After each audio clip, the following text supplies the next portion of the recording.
Or tonight, I dine on turtle soup. All right there, Uncle Phil from The Fresh Prince.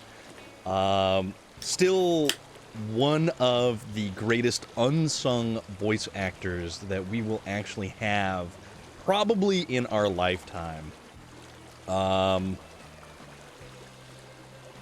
Yeah, I was kind of worried about that too, because, man, those swimming levels in the Nintendo version of Teenage Mutant Ninja Turtles was not a fun time. That was just one of those things where it was like, no, this is not a thing that we should do to normal people. This is a thing that, it's not, yeah. Yeah, it was, So it was that. Mountain Lion! How are you, my friend? I hope you are fantastic today, as always. So good to see you. We are discussing the Ninja Turtles Shredder's Revenge game that was just released. Our good friend Relic here is playing it. Did someone say SnowRunner? I might have implied SnowRunner. And I might have mentioned the fact that past me created a big mess right here that future me needs to kind of clean up and take care of. Because we've got cargo right there that we need to get to a particular place. And it's not regular cargo that we can go buy from a location. It's solar panels.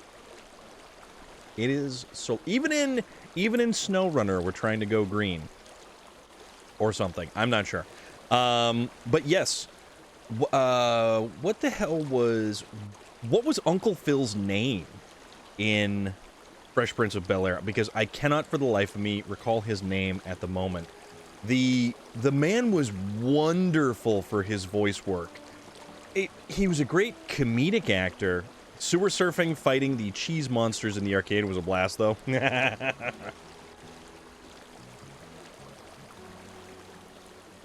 I remember watching so much of that cartoon when I was a slightly younger human, and we didn't have these fancy schmancy PlayStation games and PlayStation 5s and things like that. But now we have a Ninja Turtles side-scrolling beat-em-up for current generation consoles. James Avery. Okay, that's what it was. I was thinking Avery Brooks, but I was like, no, that's the name of the dude in what's the name of the book? The dude in Avery Brooks was in Deep Space Nine, and he is quite a character as well. But yeah, James Avery, and he passed away a couple years ago, right? I think it was a couple years ago, and it's really, really too bad because he was a fantastic voice actor.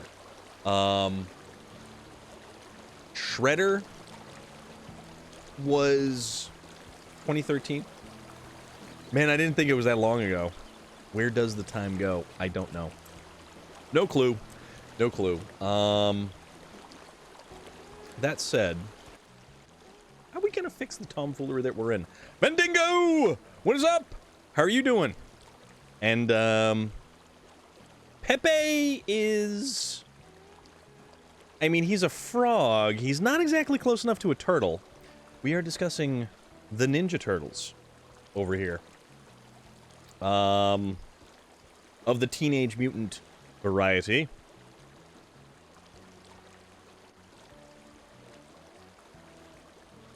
Okay, well, that's cool. I'm doing pretty good. I'm doing pretty good. I'm here to clean up the mess I created last week. And it's funny because I create a mess, and then I have to fix it. Melissa Headcase. What? How did I get here? Where am I? Who are you people? Where are my pants? I don't know that question. I mean, what? How did you get there? You're in this little... You're in a little column, and there's words. That's the only... I don't... That's the only thing I know how that you got there. I am Storm of Iron. You are Melissa Headcase. It's nice to meet you. I hope you're well. We're doing some SnowRunnering. Or as Mountain Lion likes to say, did someone say SnowRunner? Which I appreciate that. I definitely do appreciate that because, you know, that's the way to go. That's how we're, you know, that's how we're gonna do things. So the last time I used that guy for some recovery. Where's my shirt? I would check the... I wouldn't say washing machine, because perchance it's in the dryer. You're playing Dead by Daylight. He was also Herod in the Disney Aladdin series. Interesting. What other voices did he have? How are you doing in Dead by Daylight? I haven't had an opportunity to pick up the Evil Dead game in a while, and I kind of feel bad about it, you know, because I haven't had a chance. The weekends have been busy. My Wednesdays off of streaming have been busy. There's been a lot of stuff going on, and it's all because of this ridiculous Jeep I got. But we won't go there.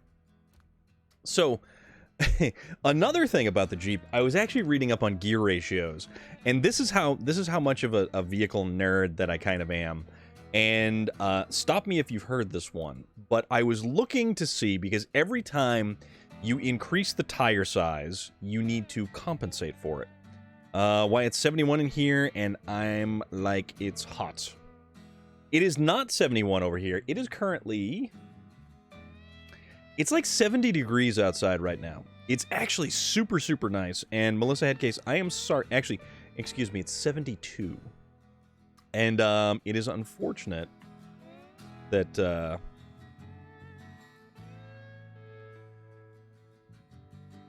you know why you have a Jeep and the Camaro? I know exactly why. It's 89 there. Holy crap, Mandingo. It's getting spicy over there, my guy.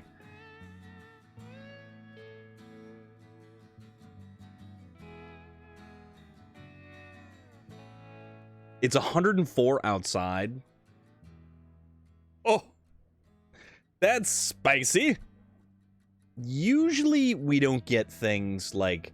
We don't get we rarely hit 100 around here, but it's like 100 degrees and like just awful humidity. And that is exactly why the reason I have both a Camaro and a Jeep. Although technically around this area, the Jeep Unlimited, the 4-door Wranglers, double as like a soccer mom type Jeep. So keep that in mind. Although I'm not going to soccer mom it up, so no. All right. We want something that we can use to just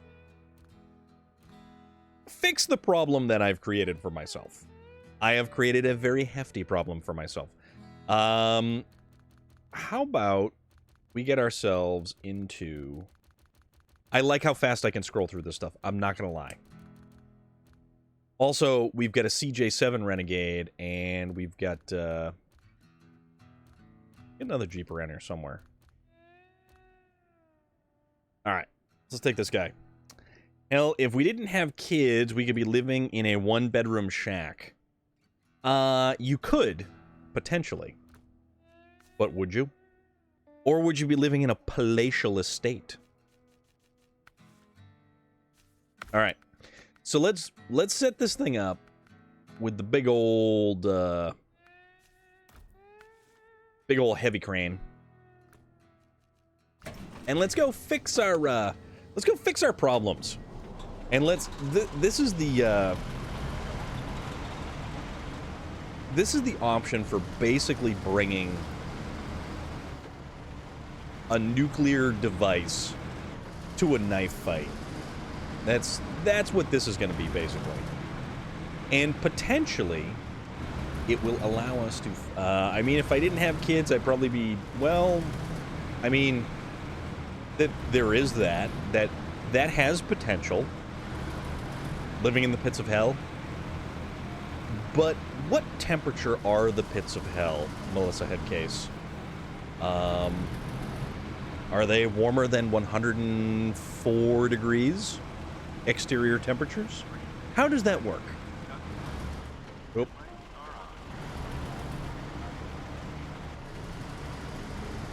Man, I forgot how this thing drove. This thing drives a little bit weird. A little bit weird.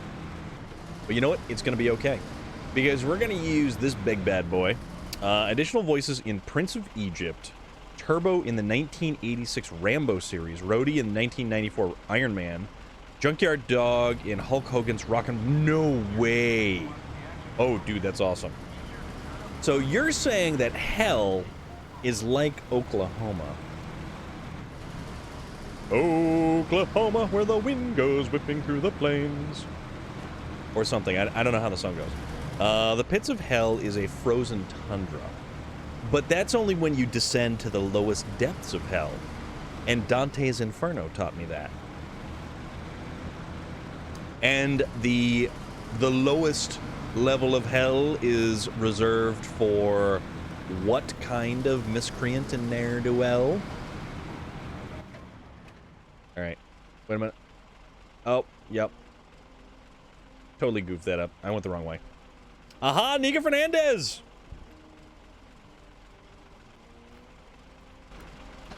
To you, my friend. How are you today? Thank you very much. So when I say the temperature, I say the real feel, it's 104. But apparently the actual temperature is 93. Okay. No, that's acceptable. I mean, 93, I'm still outside. I'm doing quite well. I'm doing quite well today because I've made it through another work day to land here and join everyone else for the tomfoolery that is my shenanigans. And SnowRunner.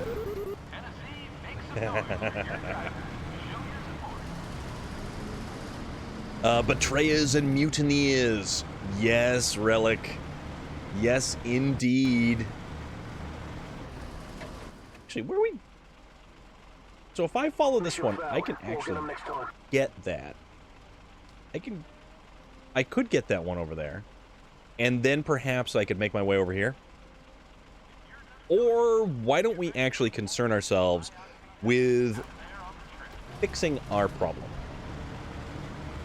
Let's go fix our problem first, and then worry about getting ourselves into a deeper problem. As we are wont to do.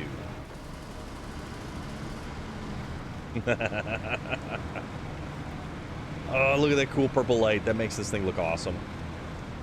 Nope. We should steer. Melissa had K's with 7. 7 cheers. The lucky number is 7. Although that reminds me of that movie, Lucky Number 11. Which I don't think I've seen. No, I started to. That's right. I started to watch that. I never made it all the way through. I believe. Also. Oh, no, you know what? We gotta go here. That's where we gotta go. 8! 8! Ha, ha, ha, ha. 1, 2, 3! Ha, ha, ha. The count. The count always counts. Thank you very much, Nika Fernandez.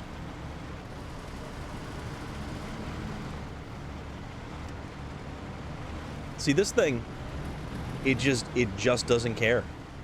This thing just does not care. And it goes wherever it wants, however it wants, except over small tire piles with a little flag sticking out of them.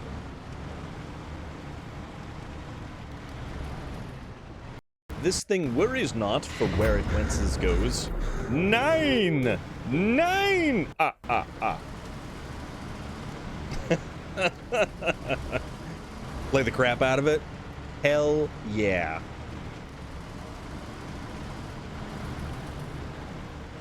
Do I hear 10? Oops. Alright. Let's go. 10! 1, 2, 3, 4, 5, 6, 7, 8, 9, 10! 10! Ha, ha, ha. You guys are too fun. You are way too fun. Oh, you said Diaz. 11! 11! 11! 11! 11! 11, 12, 14. Oh, crap. I run out of numbers. 12! Nika Fernandez. 12! 12! You guys are having way too much fun with this. Uh-oh. I'm almost stuck. And almost. Wait. What's up with the headstones? 13! 11, 12, 13. 13? Yeah, 13. We can get 13, 14, 15?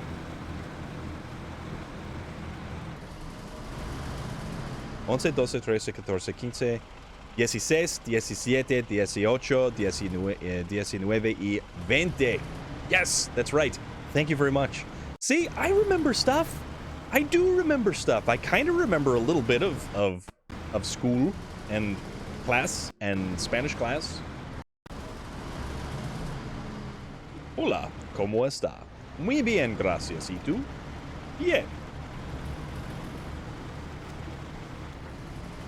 ¿Dónde está la biblioteca? All right. I'm so confused. That's okay, Melissa Headcase. It happens. Also, I know some things. Some things. Not a lot of things. I know only some things. But I have approximate knowledge of almost everything. I try. Nika Fernandez, thank you. And Melissa Headcase coming in with 14. All right, let's see if we can drag this bad boy. Let's see if we can drag him right out of here. I remember learning 11 was once from an episode of House. A non-English speaker got a prescription, and it said, take once daily. She took 11 tea. Well then. All right, so let's drag this bad boy. Make him fix things. All right. So that was way too easy. Way too easy. And this is why I don't like using this truck, because it's just far too easy to kind of... Oh, no. I once did. In high school. Middle school and high school. Ooh. Oh, no, we stalled. He got right outside. Ogrimmar! What is going on? Ogrimmar. Uh-oh. Engine stalled. Okay. Perhaps we just need to go over to this truck. And we will do something like... It's true. It is very true. We're already causing significant issues for myself right here. Significant issues. But Ogrimmar, I was watching more gameplay on the Hot Wheels stuff for Forza Horizon. And it looks absolutely fantastic. And I really hope that you are looking forward to... Oh, can we...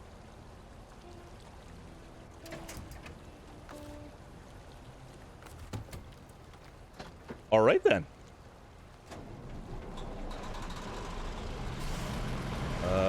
Let's try to... No! Darn it. So close and yet so far, my friends. Unfortunate, to say the least. But hey, we've got this truck right over here. We're out of the tornado warning. Relic, I did not realize that you were in a tornado warning.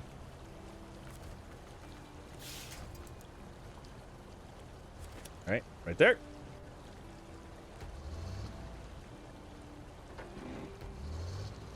And... Alright. So we can kind of flip it over.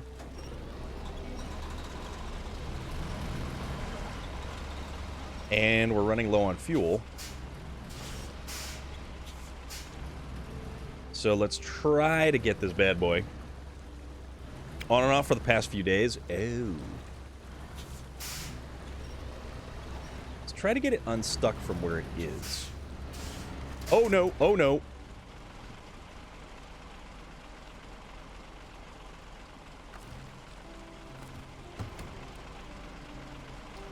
Okay. I'm finding myself in more of a pickle than I originally thought. All right. Okay. Oh, okay. All right. No, we're good. We're good. So, why don't we just kind of, why don't we focus on another truck? Why don't we focus on another truck? Like this one. Oh yeah, let's turn the headlights on too. Not when it says warning instead of watch. Is that like a Netflix watch party? Your news station is stupid.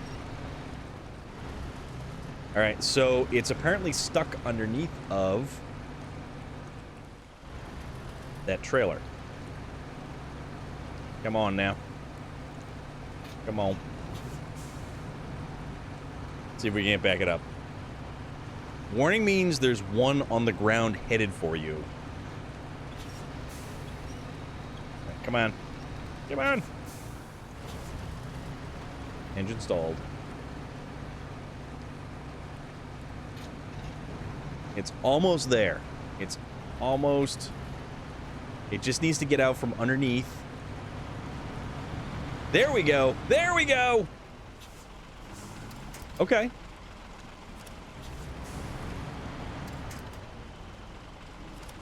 No, don't. All right. Okay. So we're making progress. We are currently making progress. How, I have no idea. Okay, let's see about kind of coming up around over this way. And fixing this issue. This little tiny issue.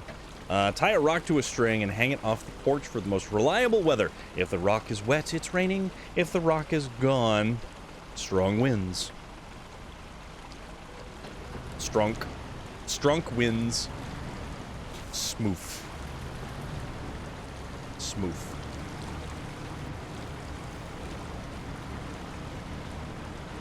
Puma's grasp of the English language is one of the most magical things. And like, I'm not even making fun. It's just, it's like, dude knows some big words, but then, you know, things like smooth enters the nomenclature. And I'm totally okay with that. All right. Okay. So. Change truck. Into the Kodiak.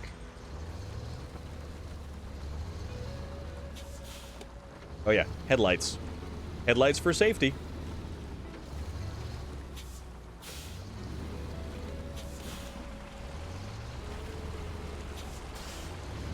We're gonna make this into like an Austin Powers level turn, because we don't want to potentially fall over again.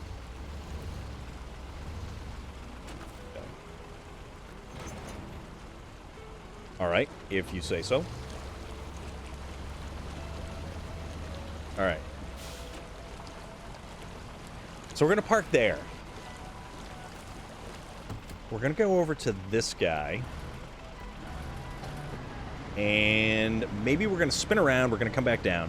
I watched an episode of SpongeBob last night that screamed Puma. SpongeBob did or said something. Squiddy wanted to forget it, so he pulled out his brain and made it smooth. That's awesome. That is terrifying, but that is awesome. Smooth brain. Oh no.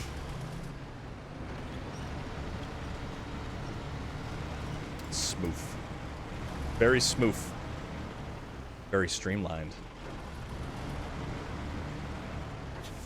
This would potentially be slightly easier if it was like daytime, but ain't nobody got time for that. All right. So, survey says crane mode. Survey says crane mode is what survey says.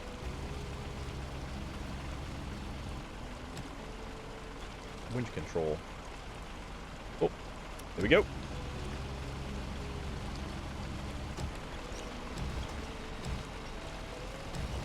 Let's see if I can actually make this. Today, I had a funny anecdote on my stream. Some children came to my window asking me if I was a YouTuber and what my name was. Really? That is actually kind of cool. That is very cool. Did you tell them you were famous?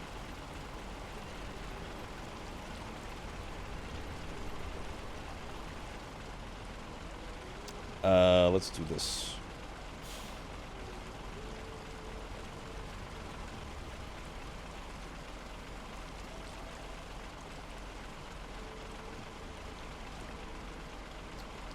Eres famosa en internet. See? There you go.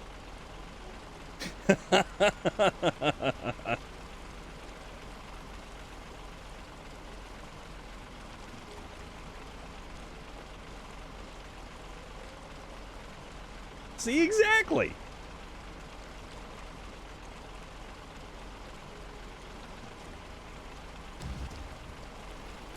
I think you're internet famous.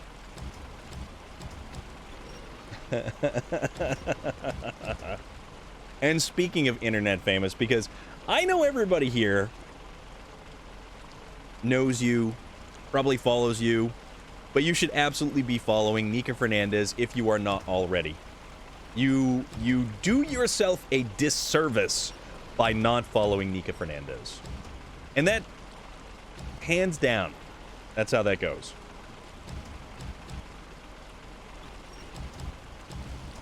All right, come on. Stop swinging. Okay. Father Sweden! I saw a vid of a woman asking if her dog was a skinwalker because it could open an unlocked bathroom door. Like, I had a dog that opened a locked door 3 times. Dog was Houdini of dogs.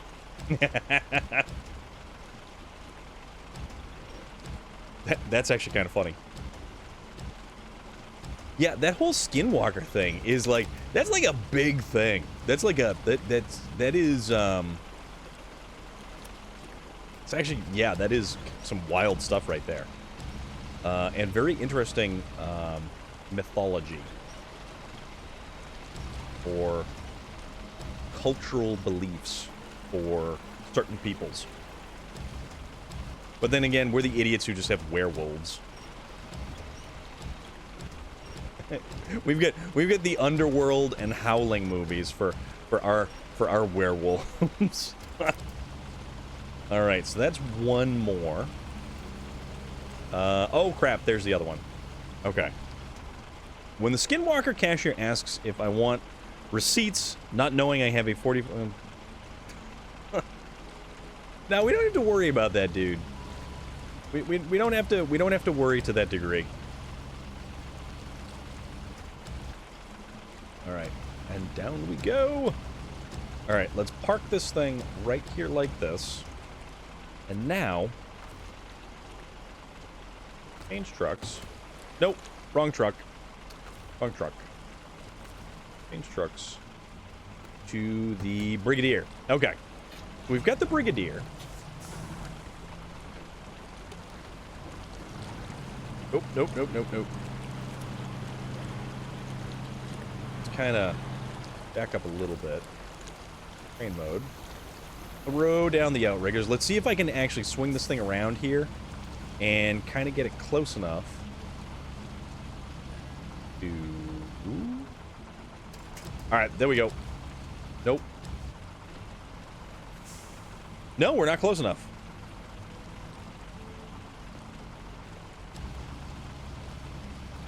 You know those vids of, like, pale humanoids normally referred to as crawlers. I have a theory about them as to why they are mainly recorded in the U.S. It's because of our wonderful diets, thank you very much. We're pasty, we're gross, we're either, you know, severely malnourished.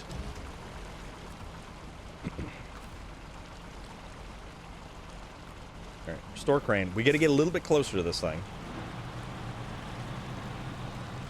And then we'll swing it over and try to get it over to the other side. JR String! What is going on? How is everything? I hope you are doing well. I am attempting to fix the problem I created for myself the other day. Attempting to, that is.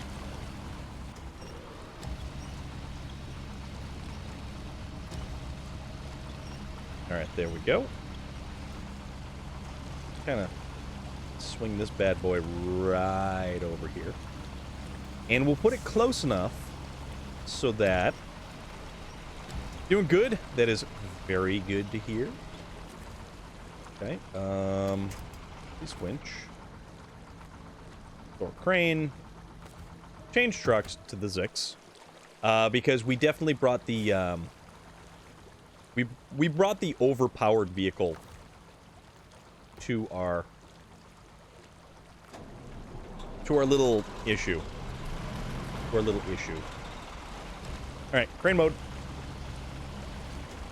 Grab that. Pick this up. Swing it across.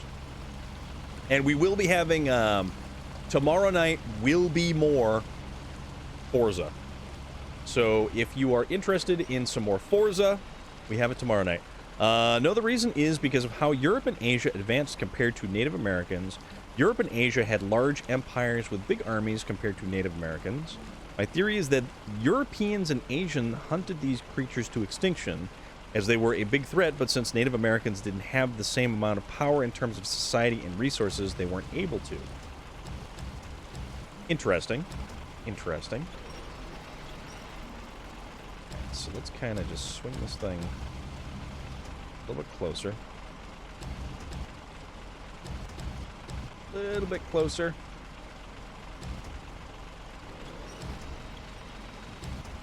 Here we go. Alright, you know what? Just drop it like that. That's fine. Swing this back around. Cool, cool. Yeah, you know, it's like, it's like Bigfoot. Like, where's all these big feet? Actually, you know what? Speaking of Bigfoot, Harry and the Hendersons was on TV the other day. John Lithgow. That was a fantastic, fantastic movie. Love that movie. Alright, so we will use the trunk supplies to fill that bad boy up. My goal in life is to go to Skinwalker Ranch and Ape Canyon to hunt? I mean, to each their own, I guess. Right? Ergo. And we shall sally forth. And hopefully this thing is actually able to make it up this hill. I mean, what if cryptids were much in the same way that, like, Harry and the Hendersons portrayed the Bigfoot? Like, what if they're actually really friendly creatures who just hide from humans because humans are destructive jerks? I mean, let's face it. Humans are destructive jerks. Waiting for what? What kind of pizza you getting, Melissa Headcase? You tell.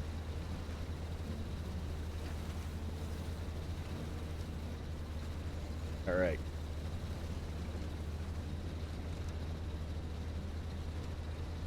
And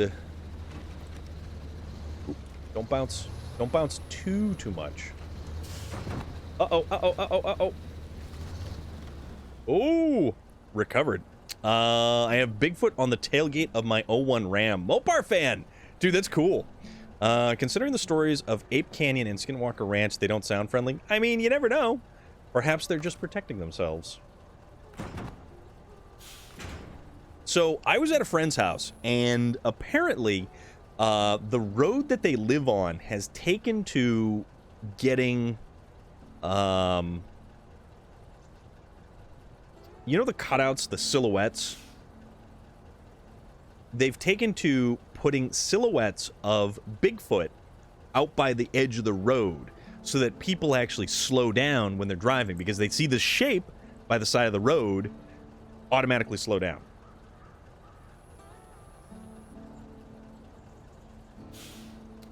When I think of Bigfoot, I normally see a lifted F-150.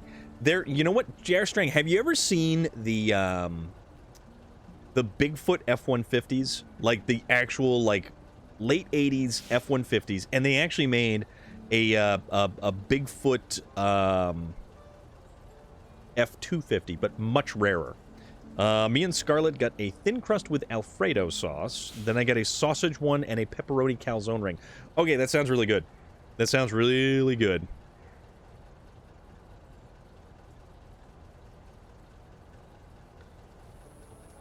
Pack of Bigfoot laying siege to a cabin of loggers.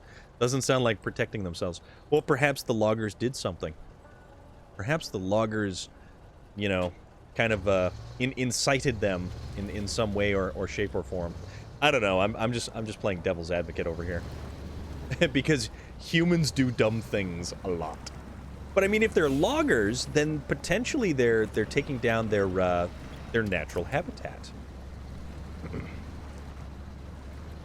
It's kind of like that episode of the X-Files when the loggers cut into those trees and released like a 1,000-year-old microbe that had gone dormant, and it basically like cocooned up people. Really weird. Bigfoot 5 is amazing. I stood in. Oh, is that the that's like the biggest one of them all, right? They got attacked and fired a warning shot, and then when they went to cabin to sleep, an entire army of Bigfoot started hurling rocks and trying to rip apart the cabin. That's some wild stuff. It could have been much cheaper to order from another place and go pick it up, but I'm having a not going anywhere or getting dressed lazy day. I threw on my AKC hoodie and didn't... Oh, well, okay. There you go. There you go, Melissa Headcase. No problem.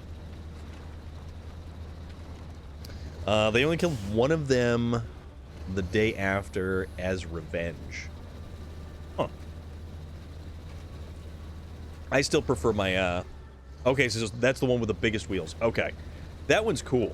Which is the one that actually ended up swimming across... What was it? Didn't they go, like, the Mississippi? Didn't tell the story until the youngest one of them, who was a kid when it happened, told it before he died of old age. I don't know. I still prefer my, my Bigfoots like Harry and the Hendersons. But they actually have a cryptozoology museum up in Portland, Maine. Portland? Portland. Yeah. Up in Portland. There's apparently a whole bunch of, like, craft breweries up in Portland, Maine as well. Seems like a nice area. Seems like a pretty cool place to be. I've always driven through. I've never actually stopped. Although Bangor, Maine is where Stephen King lives. So...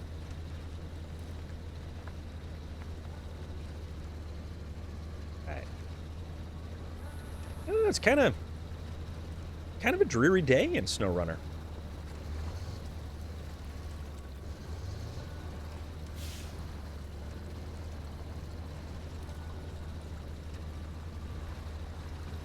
Kind of a dreary day, but that's all right. It's kind of matches outside a little bit. I mean, it was starting to get a little dreary. I thought it was actually going to rain earlier, but it didn't rain. Oddly enough. All right, so let's get these 3 solar panels, and then we will dispatch a truck to go get the final solar panel. And we'll try to figure out which truck we're going to use. I don't know which one we're going to use, but we'll use a truck because that's all we have is trucks. I'm surprised that these solar panels are not shattered into like 15 bazillion pieces by now. We've been a little bit rough on them.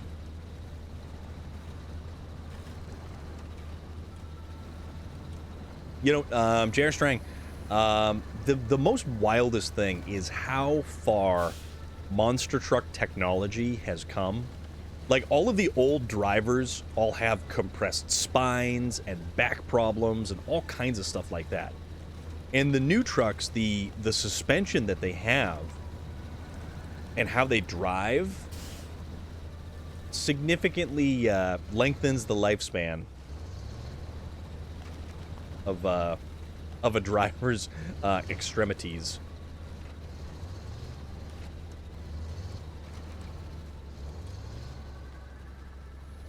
Despite being a slow person, I loved to tag as a kid. Well, playground tag was more like survival of the fittest. It's like it's like cutting your teeth on Lord of the Flies.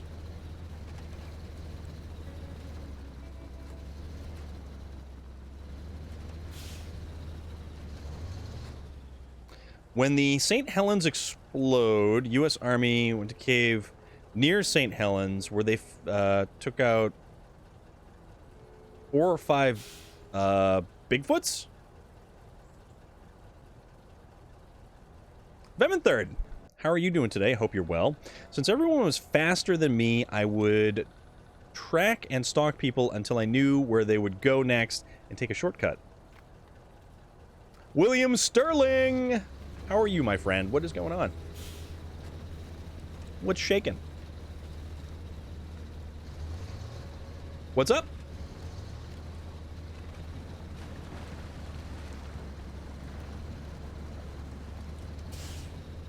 All right, I think we might actually be able to... The Bubixel? Oh, of Bubixel. Okay.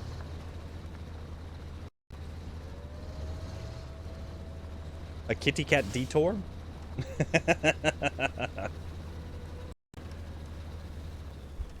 Loader, what's going on? I still have to replace my mug.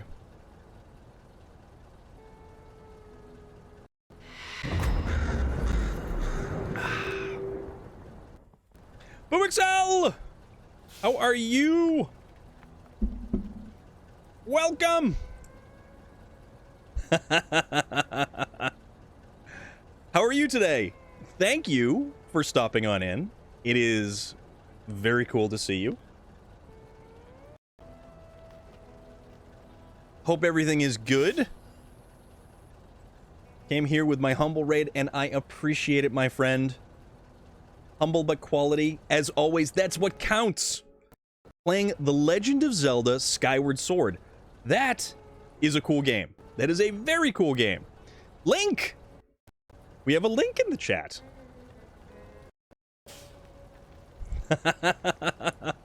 I hope your stream went fantastic. And everyone who joined and rated on in, thank you so much. I am Storm of Iron. I play lots of different games. We're all over the place with games. Right now we are playing SnowRunner. Nika Fernandez, you know some of the most fantastic people because you yourself are a fantastic person. And Link, thank you so much for the follow. I really appreciate that. We're here, we're driving trucks through mud. We're trying to fix the problems that I created for myself the last time. And we're doing okay. So far, we're doing okay. It's true, though. It is very true. And if you are not following Nika Fernandez, you really should be. And if you want to brush up on your Spanish, you should also follow Nika Fernandez. Zelenoth. Why, thank you for the follow. That is a pretty cool name. Spanish is one of your weaknesses? It's all good. Gracias. Muchas gracias. Ooh, do that. ¿Cómo está? Thank you, my friend. Thank you.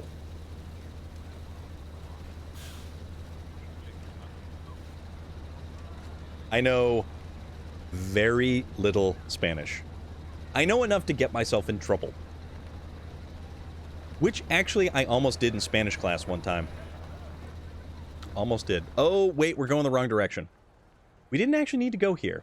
We needed to go here. Got to turn around. And speaking of getting myself in trouble. All right. So we'll turn around. We'll go the other direction. Pretty good vibes in this stream. Absolutely. That's what we try to keep it as.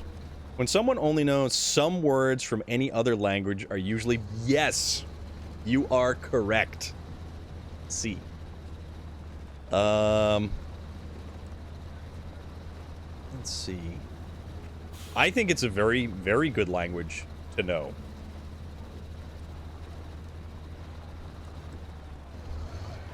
Él habla poco español, pero muy bien pronunciado la verdad. A little bit. A little bit.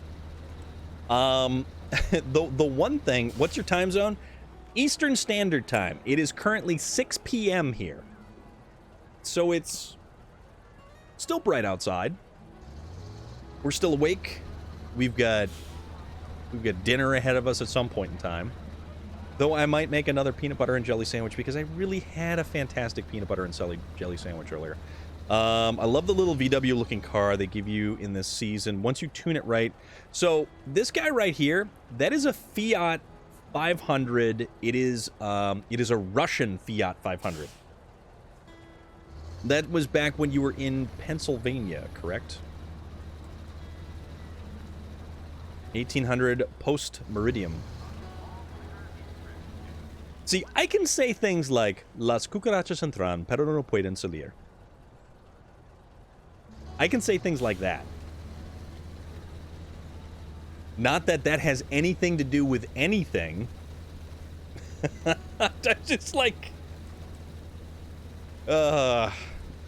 You're set... Oh, so you're 1 hour behind, Melissa Headcase? I want to use that excavator. I really want to dig a hole with that excavator right there.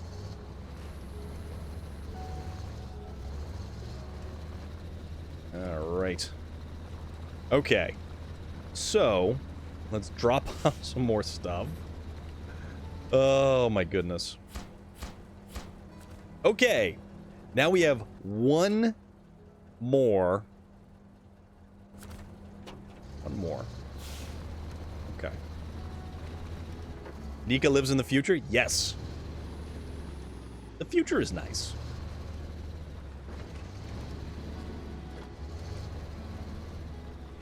Oh, Nika, when is the next time you work? And how is work going? Because it sounds like work is going good.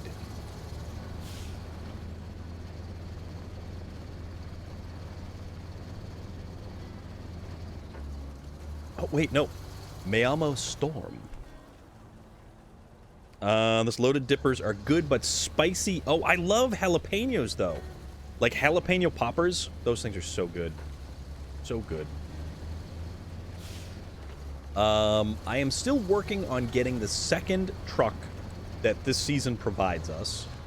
I have not come close, and I don't even know how we get it. Cockroaches enter my house, but they can't get out. And 2 days ago, while I was sleeping, there was like a what? Oh my goodness. No bueno. Sturm aus Eisen. Thank you, J.R. Strang. Yeah, that's kind of terrifying. No bueno. No, no, no, no, no, no. No. Oh, that's...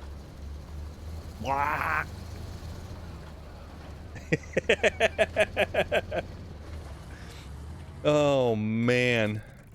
Okay. Oops. I didn't mean to do that. Gonna put you back here. Okay. So, we have... one.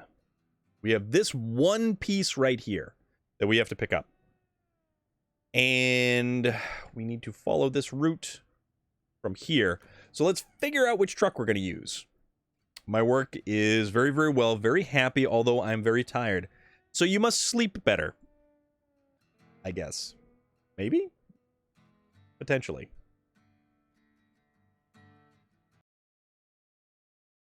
What kind of truck are we using? What do we want to use? We could use this guy.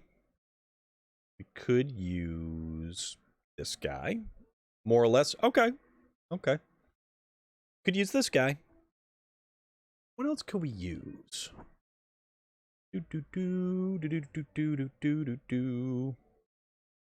I have an idea. I have an idea. All right, watch me now. Wait. Do we have any more Fords we can use? I thought we did.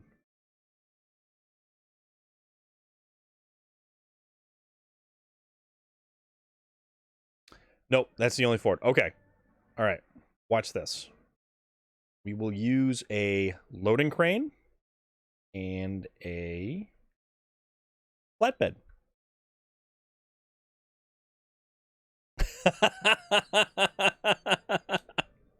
People think they're tough until they see a flying cockroach going full kamikaze towards them. Yes. Yes, indeed. All right. Let's use this guy. Let's see what we can do with this. Let's see what kind of trouble we can get into. The only other Ford truck that we have is a highway truck. As a matter of fact, it's only a highway truck. So let's see if we can actually make this work. It will be good and fun. Cockroaches are so creepy, though. Or what about the big ones? Like the big ones that you feed to reptiles, to tarantulas. I smashed the cockroach in my face and turned on the light. It was broken every... Ooh.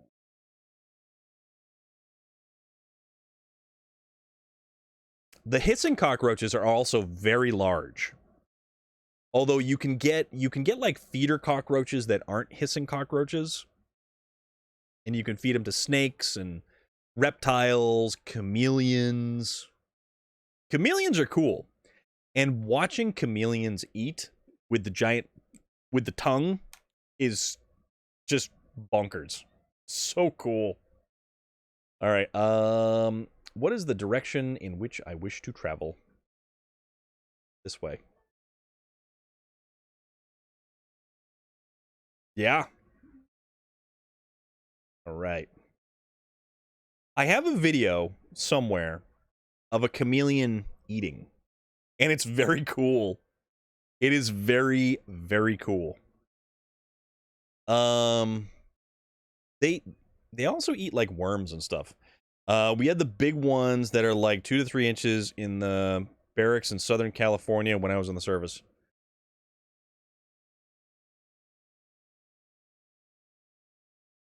Cockroaches, my friend. Large, disgusting insects.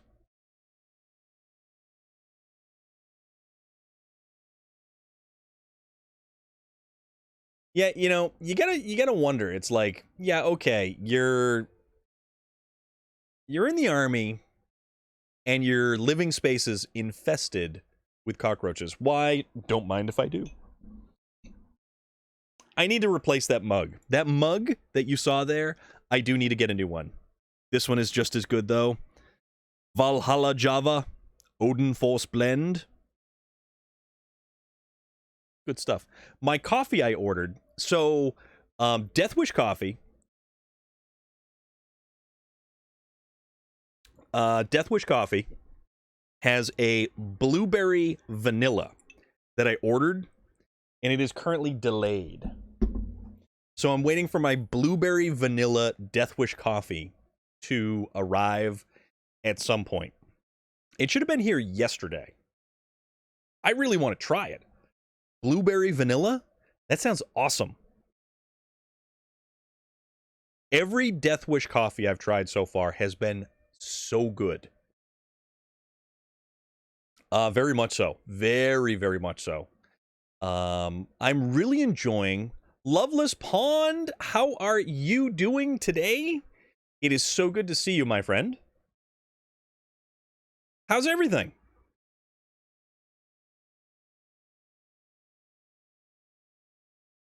There we go. Sneak our way through there. Okay, so we got to get down through here. We got to pick up this one piece of cargo. Then we got to get it back over to here. So we're doing all right. Doing all right. Well, so far we're doing all right. We're not there yet. But this is fun. I like using this truck. You know what we could do? We could do this. And try not to give ourselves motion sickness. Doing well, just got back from... Oh, okay. Uh-oh. What, did you have touch-ups done? Did you have new ink done? Easy to kill them. Pour powdered sugar and Alka-Seltzer ground up, and they explode when they drink water after they eat it.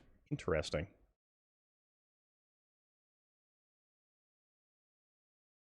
Right.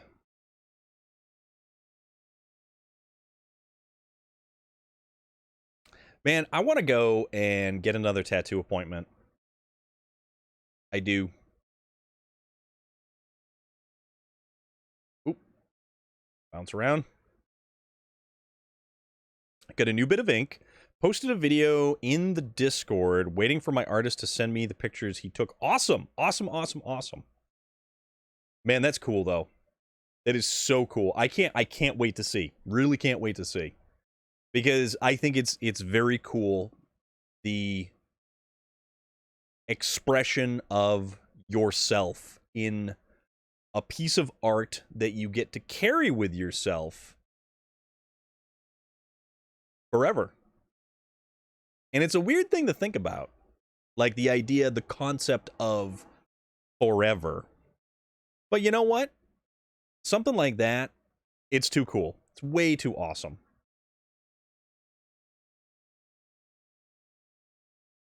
And I used to get, you know, just stuff that I could put underneath a t-shirt. And then I started getting stuff that went, you know, all the way up and down my arm and everything else. You want to get an AKC tattoo? The only tattoos I will get is those stickers that fade in the bath or those sleep. That's cool. No, that's cool. That's cool. I know exactly which ones you're talking about. Oh, that's fantastic. That's so cool. Oh. Oh man, that's awesome. That's so awesome. You go out of the house with like the two tattoo sleeves on, and then you're like, look at me! And then you hop on your electric Harley Davidson.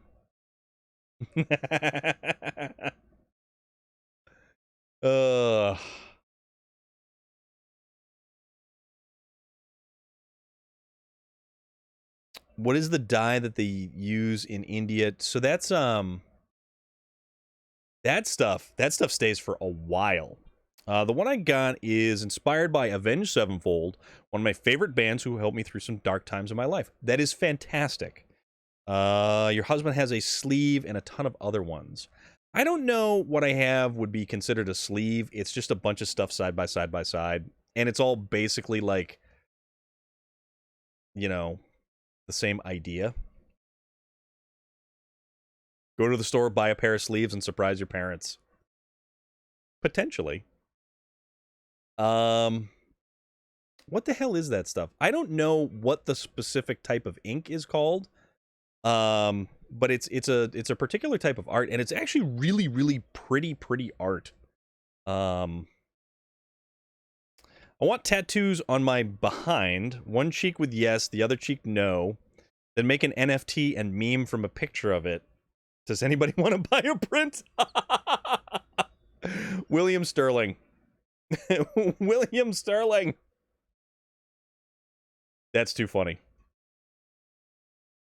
That is way too funny.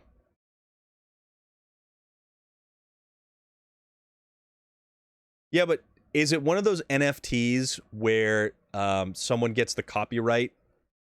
They own the copyright to the piece of art. So technically someone would own your butt cheeks.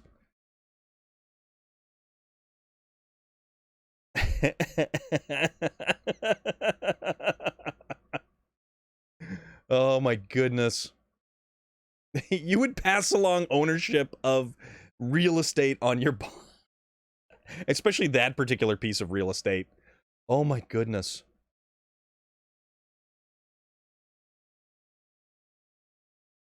It's true.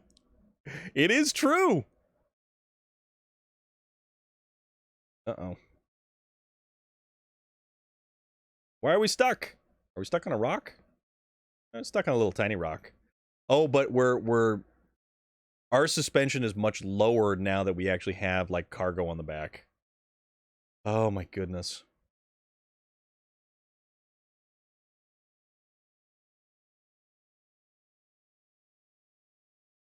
Unbelievable.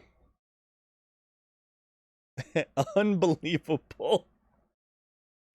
Oh my goodness. Uh-oh. We maybe kind of... All right, let's make it around this corner before we tip over. Oh, man. They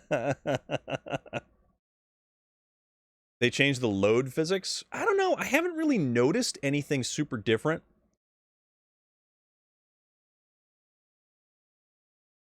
Well, didn't Ed Gein remove the tattooed skin of like corpses and make various different things with it? I haven't really, you know, the physics were supposed to be different, and I don't know. I don't notice too much being different with this, so I'm not really entirely sure. Yeah, he was a strange character, to be sure. Like, if you disregard the fact that the dude was basically, you know, he was a really, really messed up character. Like, he had a really weird life. Made the sculptures like the horse. No. Ed Gein is what they used for kind of inspiration for the Texas Chainsaw Massacre. Like, that's the idea. But there's a lot more to it. There's a lot more to it.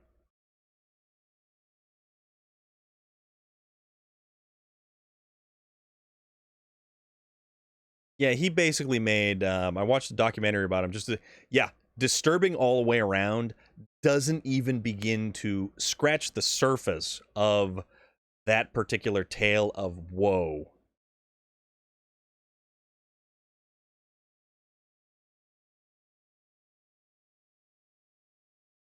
I mean, that's some really messed up stuff. But it's wild because of just how many shows keep making documentaries about you know, profilers and the prolific serial killers that they managed to catch. Whoa! Zelenoth, thank you so much for that subscription. That is awesome of you, and I greatly appreciate it. You now get access to all kinds of cool emotes, all the different emotes, all the different nifty, weird stuff that we have here on the channel. Thank you very much. Who was the guy who made the sculptures that were used in the movie House on Haunted Hill? Not the Vincent Price one. The sculptures from House on Haunted Hill. Sculptures from House on Haunted Hill. See, that was the one with, Famke Jensen was in that. Well, I appreciate it. I really appreciate it. I watched a Leatherface video. I don't know why he was singing and talking about his chainsaw is sexy.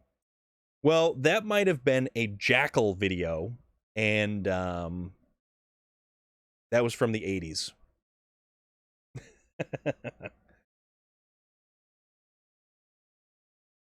Yeah, he was the guy who played Barbosa.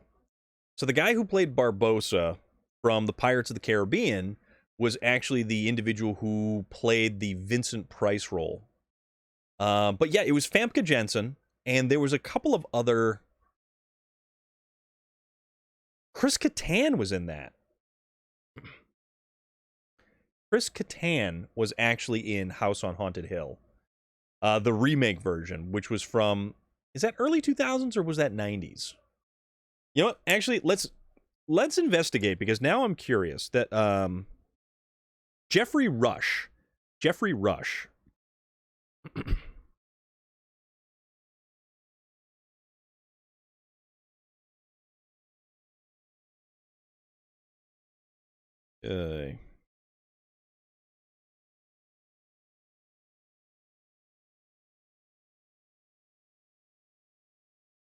uh, Loveless Pond. That's cool, man. That's so cool. Ooh. Melissa Headcase has all the good food.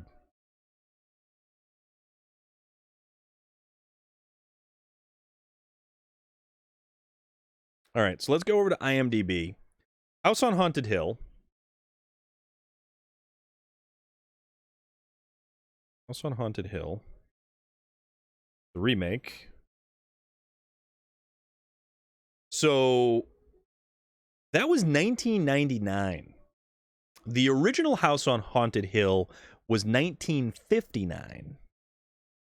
So that was Jeffrey Rush, Famke Janssen, Taye Diggs. Taye Diggs was in that.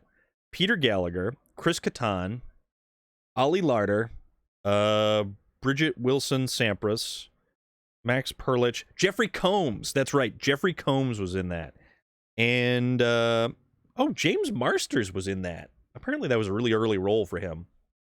But yes, Loveless Pond, very cool, man. Very, very, very cool. And guys, if you don't know, we have a Discord channel. And if you hit !Discord, you will get the link to that channel. And you can keep in touch with all of us here. You can share pictures. You can share links. You can share art. Thank you very much, Loveless Pond. I greatly appreciate that. But yeah, that's where we all keep in touch. And it's a fun place to be. We even have a food channel because we are very into food here. We really like food. And Melissa Headcase is showing us up right now with the rather wonderful pictures of her pizza.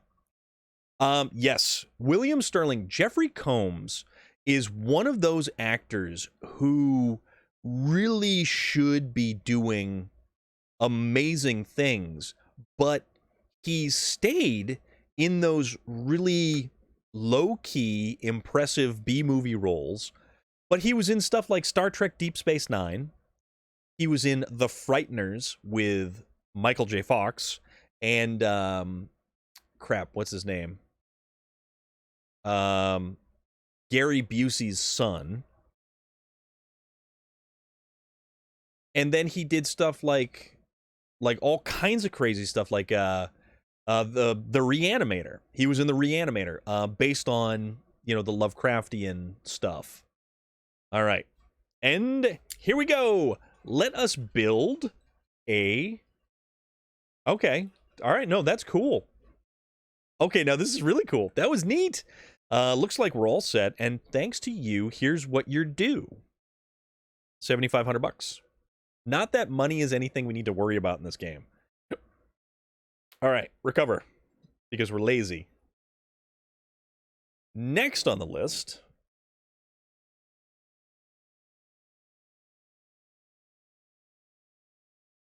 deliver to the service hub over there.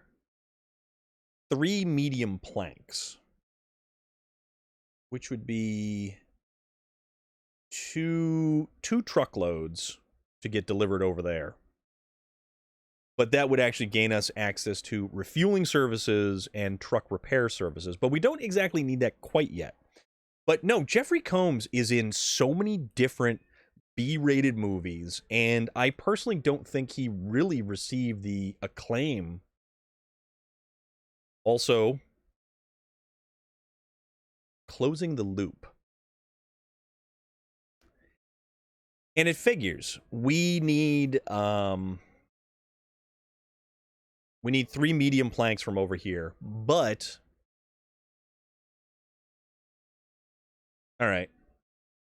So we need 3 medium planks. How are we going to do 3 medium planks? Basically, it's another 2 truckloads. Or... trying to think. No, it's 1 truckload. 1 truckload, because we can use a 4-slot trailer being pulled by... do you want to buy a pipe pistol for 1 million caps? It's made from Gucci shoes. If I was in Fallout 4, I may take you up on that, my friend. But I gotta go harvest some potatoes and kill a deathclaw first. Oh, man. All right, let's figure out which truck we're going to use, because we need something that is going to get us over there and get us back in one piece. Not highway trucks, though.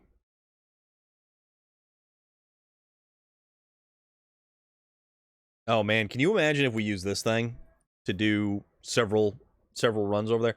But the thing about it is...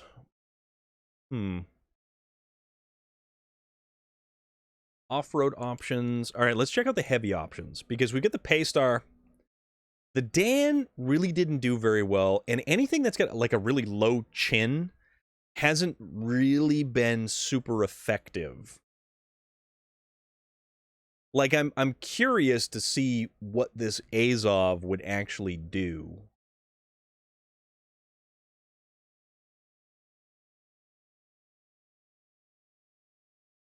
Or I could just kind of try to brute force it with, like one of these guys. But I don't think... I don't know. Or we've got different off-road options. We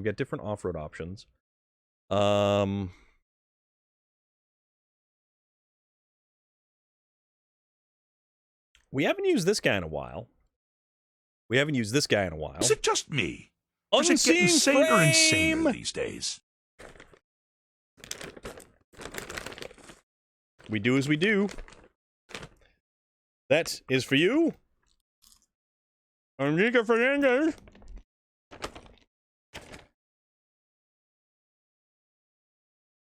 That is for you.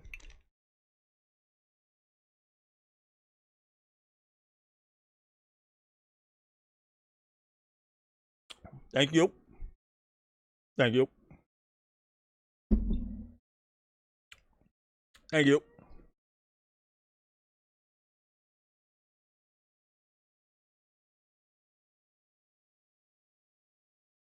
We got it.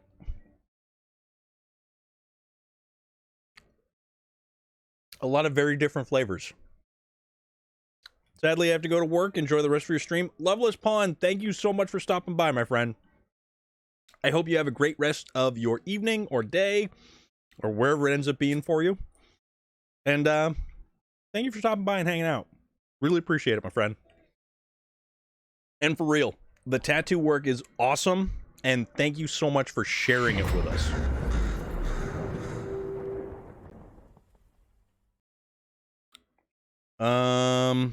Consec Beramont. Thank you so much for the follow. Really appreciate that. Also, our audio has kicked out real quick, so I gotta fix that. I don't know why the audio continues to kick out like that, because I kind of like this. Tennessee has some great music in it. Tennessee has some really good music. Consec Beramont.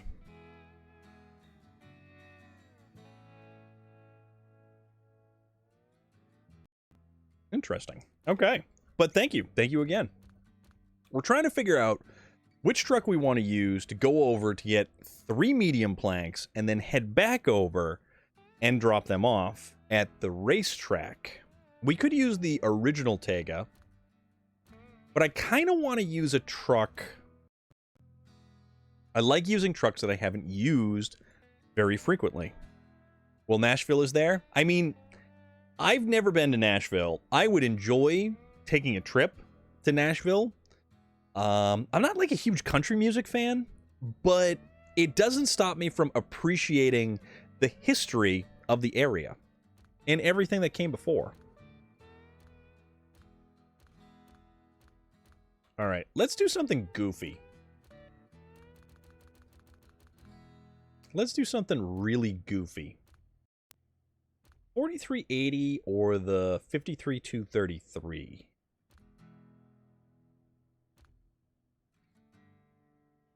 Let's use the 53233. We haven't used this guy in a long time. Let's put the... We'll run with a flatbed. And I think I can still... Ooh, that's going to be cutting it close. Also, the fact that I can scroll through this tire menu so quickly is just the best. So that's only got the single rear tire. Okay, that's fine. Oh, those do have duals. Okay, we'll just sell some tires back. All right. So here's the thing, and here's the idea. Okay, so this does have full-time all-wheel drive and differential lock, so that's kind of a big deal. It's useful at the very least. All right. Oh, this is the one with the squeak. So this truck has a squeak to it. That's the thing. So we can do the ramped flatbed, or we can do... you should go to Cooter's Garage if you're a big Dukes fan. Really? What we do... See, we've got this sideboard trailer, which will allow us to have 2.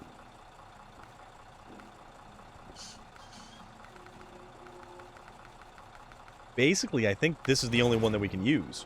So this is going to allow us to carry with us...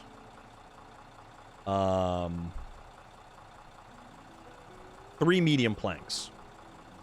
So that'll be what we end up doing.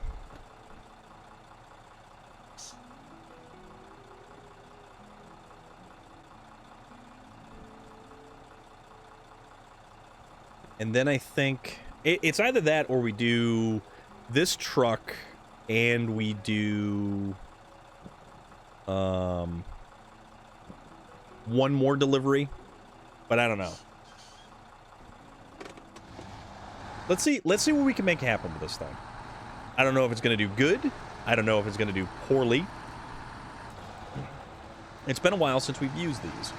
So we should probably start digging to the bottom of our list of trucks, because that's where my underused vehicles actually are. Although I can't say that I would use the Caterpillar 770G or the Azov Antarctic 4220. But this thing does power right along. I mean, it's got some momentum to it. Though that could potentially change as soon as we put, you know, 3 medium planks into the configuration.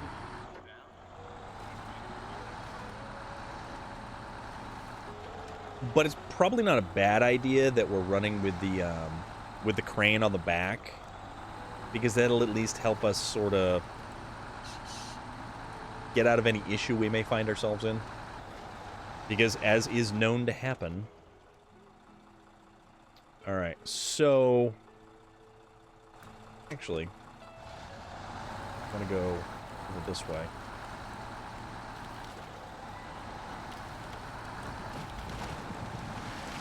Ouch. Oh, wait, hold on. Beacons for safety. Beacons for safety. Also, I gotta stop slacking, and I just gotta order the capture card so that I can use HDR on stream. Picture of one of the sculptures in the Discord there from a medical collage or museum. You know, it's been such a long time.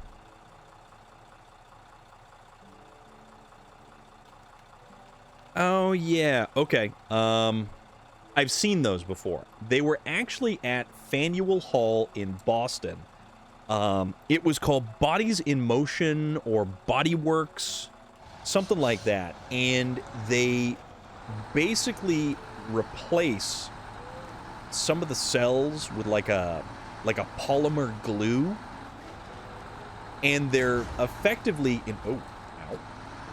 they're effectively just like frozen like that. Frozen. Sometimes they remove the skin. Sometimes it's only the nervous system or the capillary system. It's incredible. It's absolutely incredible how they did that. But yeah, basically they're unbelievable human sculptures. For better or worse. Because once you sign on the dotted line,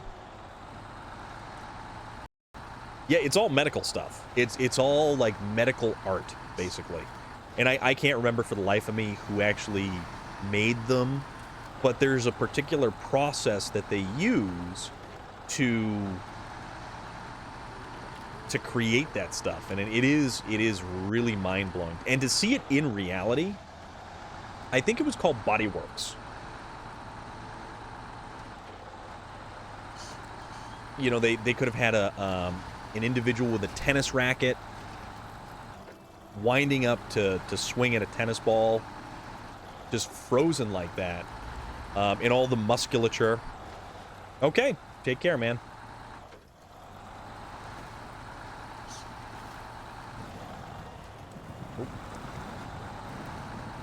Nope. We'll make it work. We always make it work. We're good like that.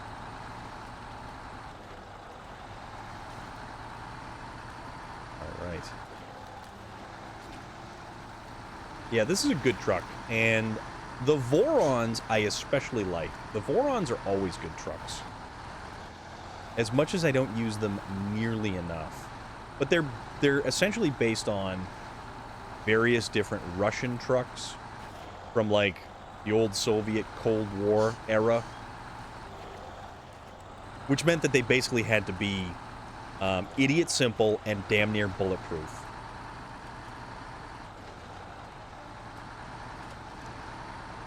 There's a series on YouTube, and it's called, like, the world's most deadliest roads, and they have a lot of trucks like these going through various different locations that are effectively inhospitable at times to deliver cargo, deliver goods, and eventually we'll stop burying the nose of this thing into the dirt, but today is probably not that day.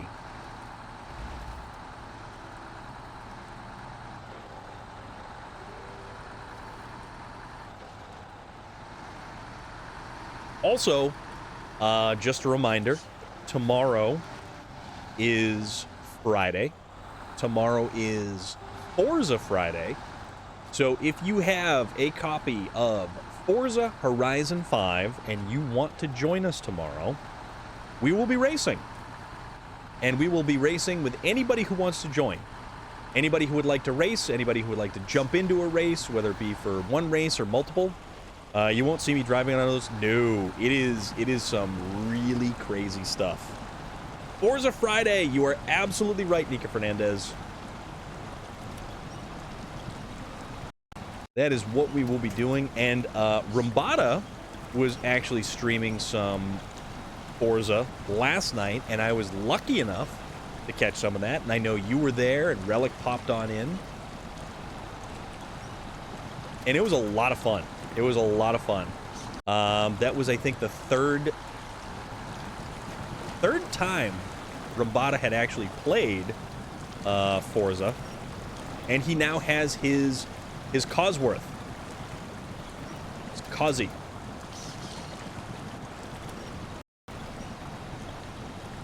Tomorrow I have my job at night. Oh! Uh-oh, uh-oh. Alright, come on. Catch the winch. Ooh. Catch the winch there. Okay, let's try that. The Galaxy Defender. Not much. How are you doing today? Triple F, the return of Storm. Actually, it's... Oh, crap. Oh, crap. Oh, crap. No! It's more like quadruple F. Holy Flannel Friday. Holy Flannel Forza Friday. I'm doing all right. For as much as I dumped this truck over on its side, I am doing all right. Because, handy dandy, we have right here this oh so delightful Zix 605R. Oh, we're just poking along. We're just having a good time, taking it slow, taking it easy, enjoying ourselves. I had a very interesting time that I used basically the Zix here to clean up the mess that I created from the previous episode. So we're just gonna kind of... I watched a show called... Yes, Ice Road Truckers was a big deal for a long time. Ice Road Truckers... That was on the Discovery Channel, or was it the History Channel, for a number of seasons. It was really cool. They played up the... you know, the danger for television, unfortunately. But it was still a very dangerous environment. Very dangerous environment. Oh, it was Discovery? Okay, awesome. Thank you very much. But it was a good show. Once upon a time, the Discovery Channel had some of the greatest television you could watch. And now, unfortunately, it's relegated to the chapters of history that, you know, it's no longer really anything good. And, actually, Echo Spark, how are you doing, my friend? What's happening? How's everything going? Discovery Channel is putting out that, that video game... Alaskan Road, like Alaskan Ice Road Truckers or something like that. And if you're on the Discord, I know that Rambada just put up the most recent link to that game in the gaming channel. And it's a giant chunk of gameplay and walkthrough about the game itself. I haven't had a chance to really sit down and watch a ton of stuff. I don't know, I'm not buying it. You're saying it's dangerous to drive a semi, truck, and trailer across a frozen lake. I don't see the danger. Same with cops. I mean, we can go drive around on Lake Cove and do donuts on the ice. And then, like, potentially have all of our tires blow out from underneath of us after we hit, like, the tiniest of pebbles. Ugh. That's one thing that I really wish they would fix. If we're driving quickly, expediently, upon a flat, paved surface in this game, and we all of a sudden start taking massive amounts of suspension damage and tire damage, it's like, why? Why is this happening?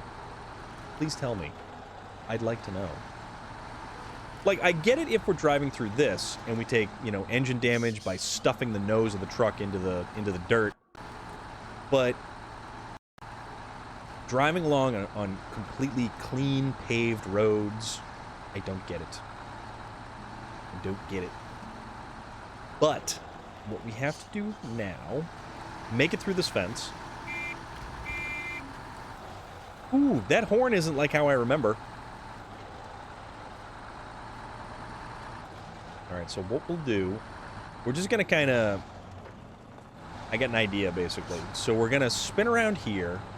We're going to get in a better position with this truck, trailer. Get a really stout-sounding engine, too.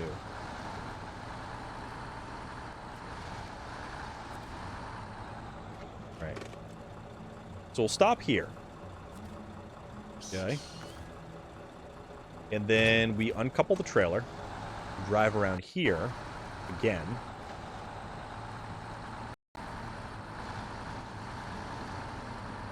We have to start up the generator.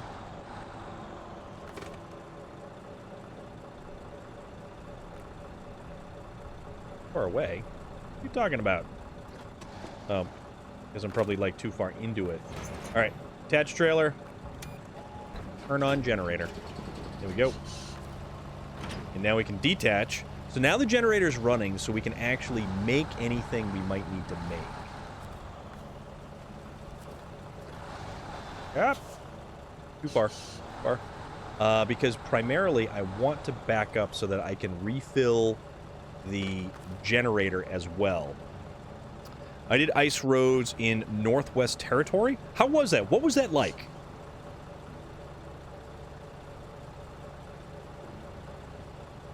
I would be very curious to hear what your take on the entire situation was, and how close was what you experienced to the stuff that was on Ice Road Truckers, the television show.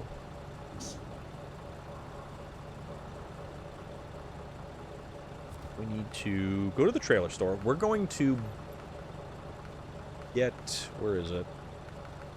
What's down? Oh, there it is. Maintenance trailer. Okay. We're going to repair for one, and then we will refuel for another.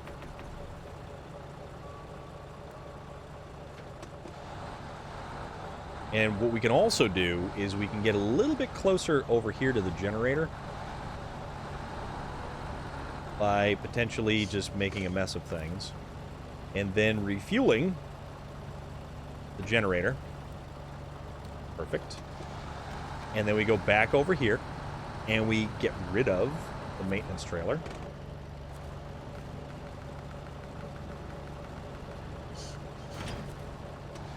Then we come back around. This makes it like... It's almost like we're cheating. But not really. So now we're repaired, we're refueled, and all it took was a trailer store.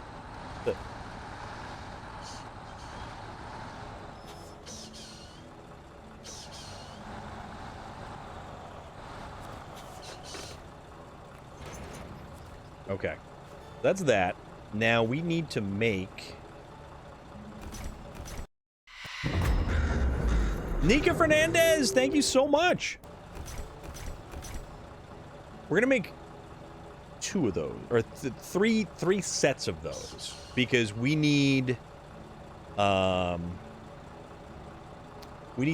more for another location. So, all right, now we can load that on there. 1 and 2. So now we've got our cargo. We have our cargo, and now we have to figure out what route we're taking to get this cargo back. So our end goal is right over there. So at the construction crew that is here. Potentially, because this seems to be the shorter route, but it's also a little bit more difficult. Thank you very much, Nika Fernandez. I do really appreciate that. And then if we kind of take... If we take this one, this should actually be a fairly decent route. We can follow all the way back to the construction. You finished this mission? Okay. I am taking my time, that's for sure. I'm definitely taking my time. Having fun. I enjoy it, though. It's so much fun. It's a good time. This game is a good time. This game is great with people you know. This game is also really good if you just try to join a random lobby. It's fun. Although occasionally people will kick you out because they think you're either not doing enough or you don't have the right trucks for some reason. I'm not entirely sure why. I've been kicked out of lobbies before. And it's like, all right, if you don't want the help, you don't get the help. Drive 30 kilometers on ice. So 30 kilometers is equivalent to... I forget.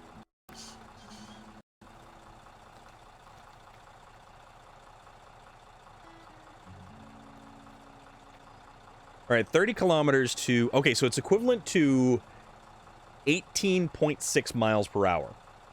So you're going very slow, but you're not at a standstill.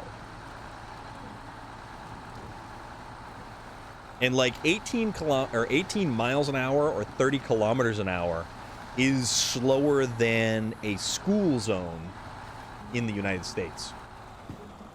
United States, speed limit in a school zone is 20 miles an hour.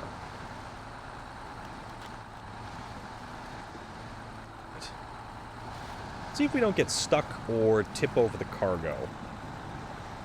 But this thing keeps diving the nose into the ground.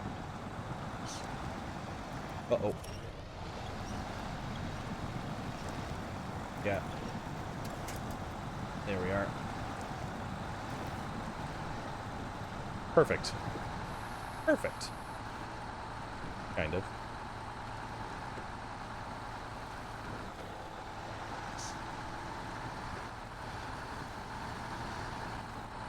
And there's like a science behind driving across ice like that.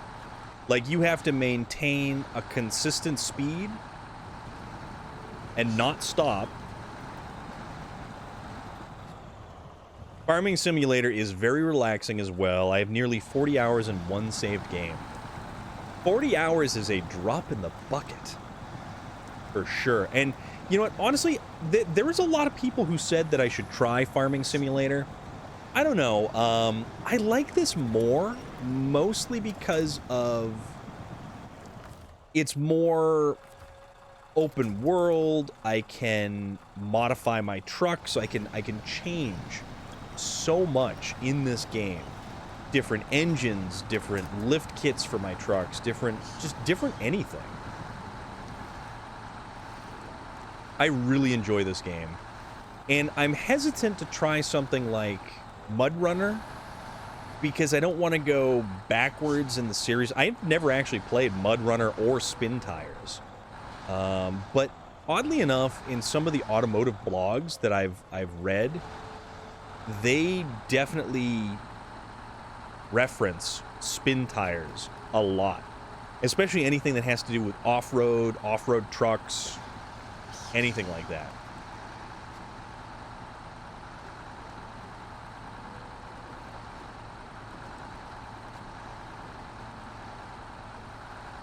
But I mean, I think it's cool. And you know what? I think anybody who greatly enjoys Farming Simulator, that's awesome too. You have to have a bubble in front of you. Do not go... you have to have a bubble in front. You do not go through the ice. Okay. So you almost ride a wave. I enjoy watching you play this game, but I couldn't get into it. Maybe it's just the basic truck you start with, but the physics felt off. It takes a little bit. It definitely does take a little bit. And I think, honestly, though, for me personally, because of the starting truck, I was instantly hooked. Because I had... while the truck you start with is like a 1990 step-side four-wheel drive, there's mods in Farm Simulator 22 on the PlayStation 5. There's a chainsaw mod that's basically a lightsaber. Okay. That actually sounds pretty funny. But Echo Spark, yeah, the truck that you start with, I've owned a 1990, but a 454 SS pickup truck. So it's two-wheel drive, straight side, it's not the step side. Although I really like the look of the step-side pickup bed. And I always wish that I had a step-side truck. They were so cool and so unique in their styling. And it's just one of those things that, I don't know. Alright, let's make it. If we can make it here, we can make it anywhere. Not really. Alright, so this thing actually did better than some of the other trucks that we actually tried to get up this hill with previously. What the hell did we have issues with? I think the Western Star, the 49X, we weren't really doing so hot with. Oh, it was this area right here. And I think it was the 49X that we tried to use to come through.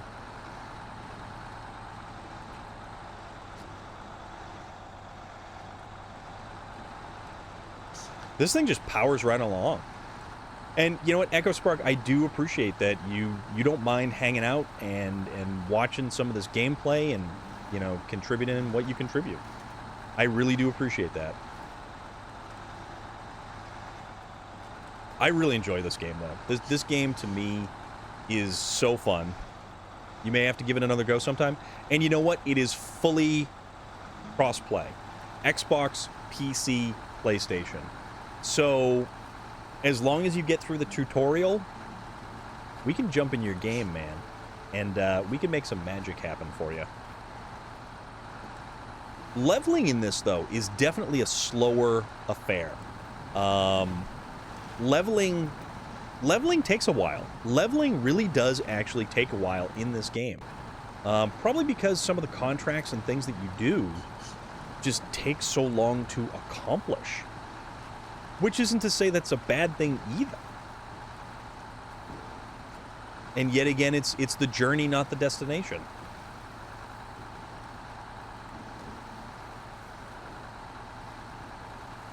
And that's what I always tell people, too. Anytime I am on the Reddit, the subreddit for SnowRunner, and I do mention anything, hard part about going through the mountains, no guardrails.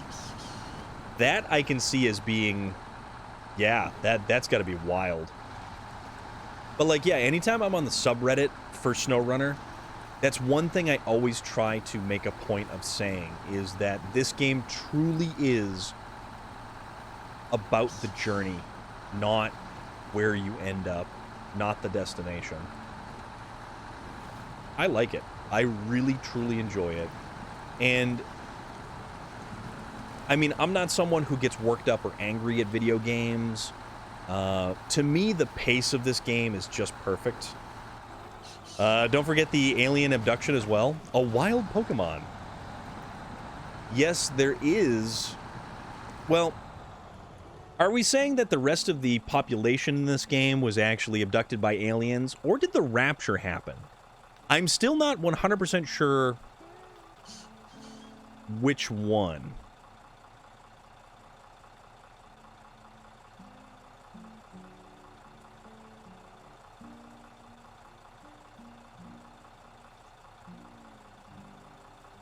But a wild Pokemon, how are you doing this evening?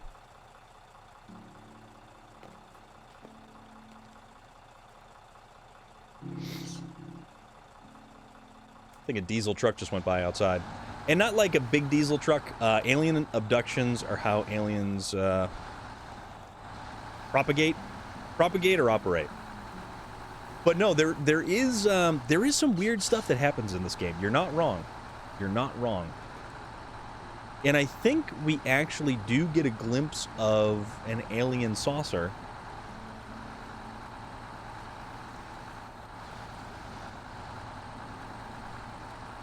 Like the X-Files, right?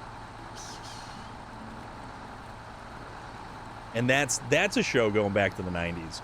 And I still think the best X-Files was hands down the Monster of the Week X-Files shows, and not the big overarching, like the black oil or the weird stuff that they really had.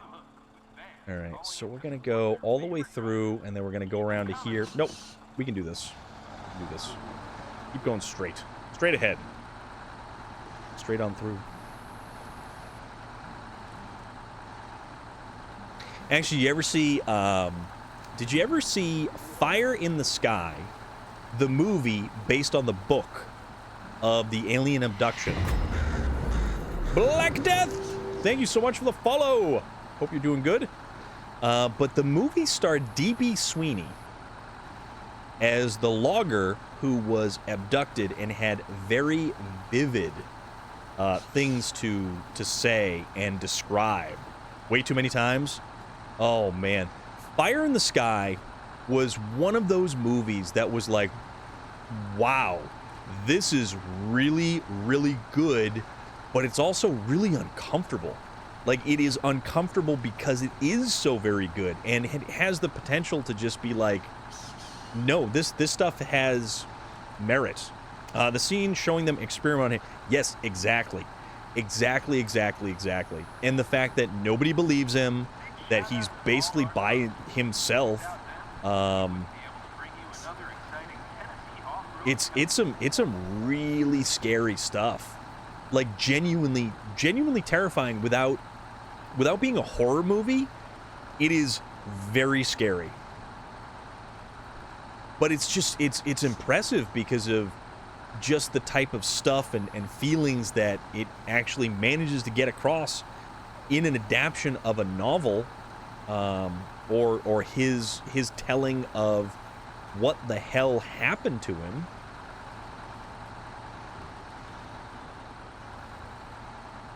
The Off-Road Cup 2022, Tennessee. I think he's a great actor too, and I think if any actor really got that role outside of D.B. Sweeney, it probably wouldn't have been as good, because he was able to really just convey the emotion of the situation and scenario that occurred.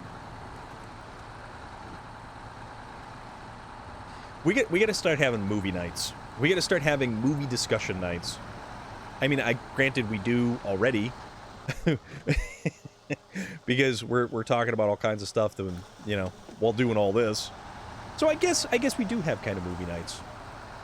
I do rather enjoy movie nights. My mom forced that movie on me and had the opposite effect that she wanted. So are you saying that she wanted you to be fearful of aliens, or how does that go? When I was younger, I thought it might be cool being abducted by aliens. After watching that, I thought maybe not so much. Yes. Yes. Yes. She wanted you to like the movie. No. No. All right. Sorry about your tires. I didn't mean to break them like that. Let's finish. We'll drop this stuff off. Boom. Okay, now the track is ready for the new season. Okay, if you say so. Fixing the service station. So stage 1, bad take. So delivered to the supply depot, the Chevy Scout, which is over here. The supply depot is... Oh, okay, so we gotta start shuffling vehicles around now.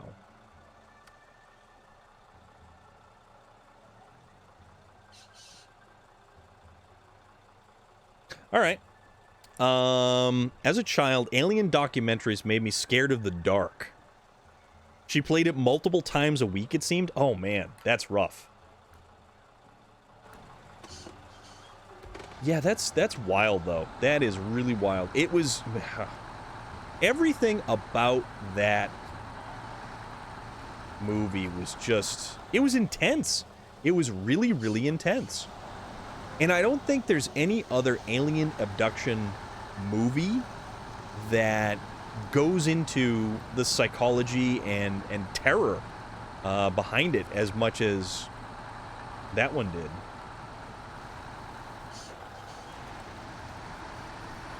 All right, so let's just kind of... Oh, okay. We'll do that. We'll drag this thing a little bit closer because I want to return the trailer to the trailer store right over here. And then I need to... Let's see. That and Outbreak would seem to be her favorite movies at the time. Jack! Hello, how are you? What's going on? How is everything?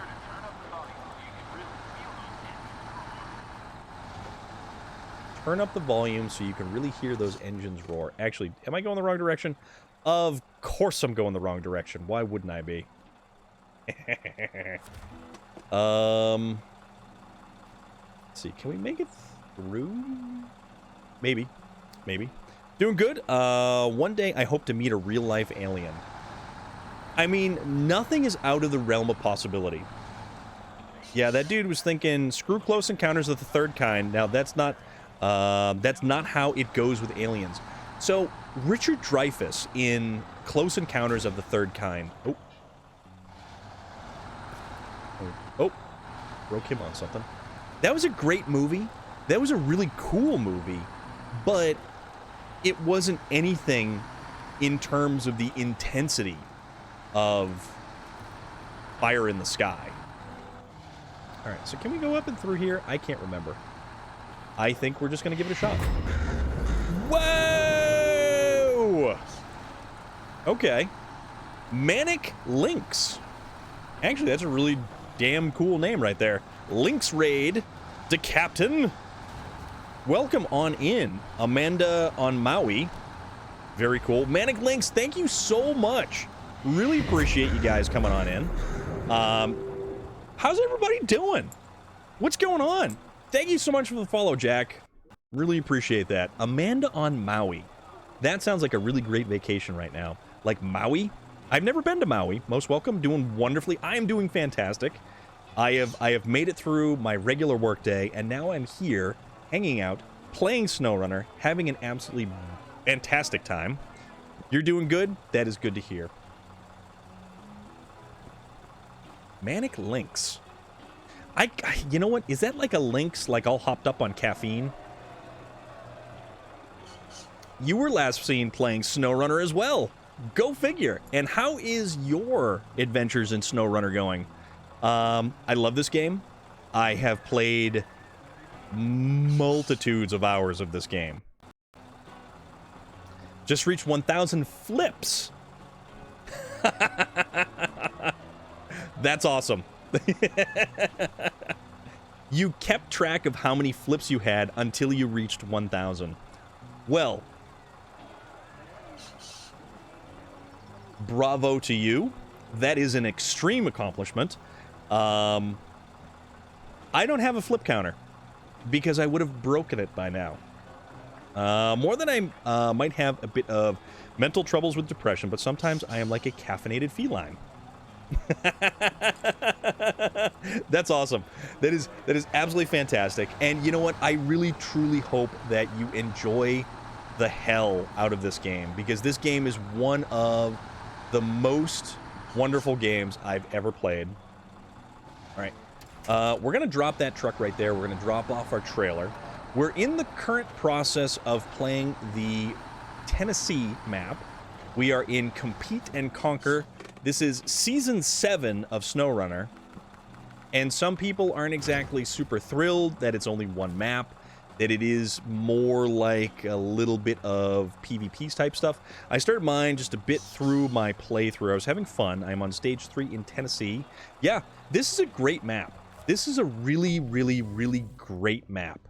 I like this map. We're still doing Stage 1 because I'm taking my time. And I only play...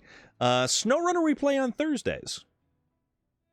Yeah, it's Thursday. Okay, I had to double check. I had to think about that one. SnowRunner we play on Thursdays. We have Forza Fridays. We've got Skyrim on Mondays with our wonderful cheese-stealing Khajiit by the name of McMittens. We actually filled up an aquarium with cheese yesterday. Dusty DNZ! Hello, how are you? And then on Tuesdays, we have Fallout. We play Fallout 4. We just started playing Fallout 4. And if you notice, most of those games have kind of an overarching theme to them. They're very open world. Skyrim is open world.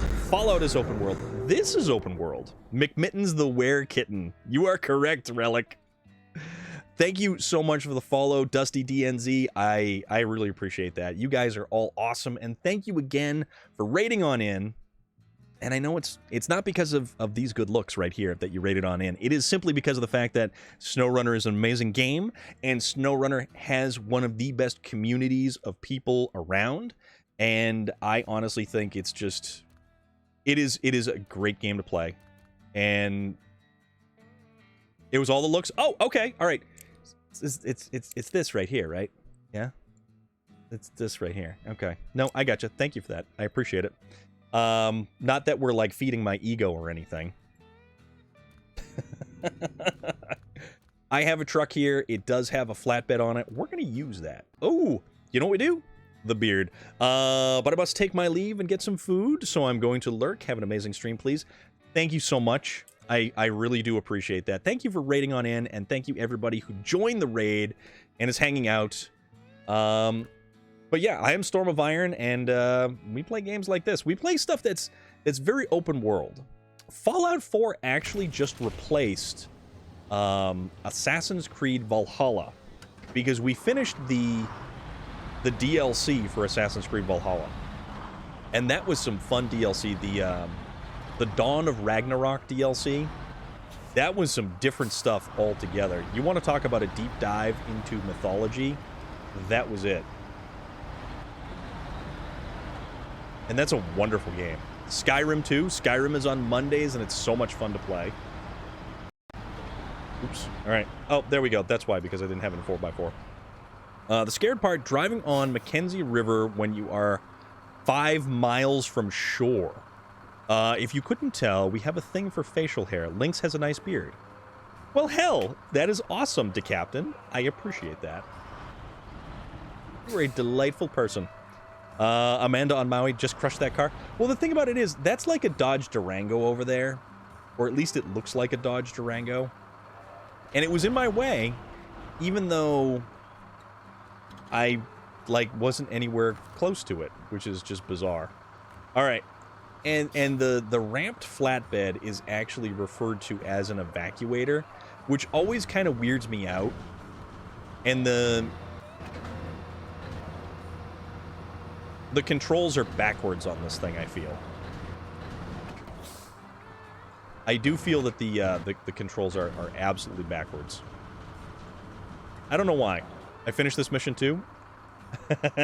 That's because you're good, Nika Fernandez.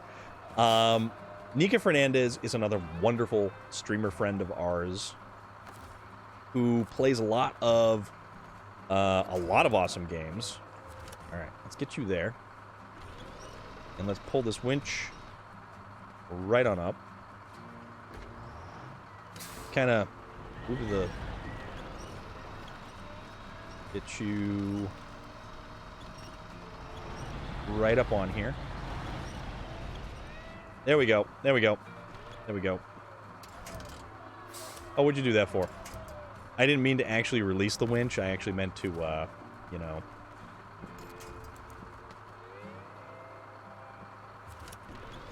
Yo.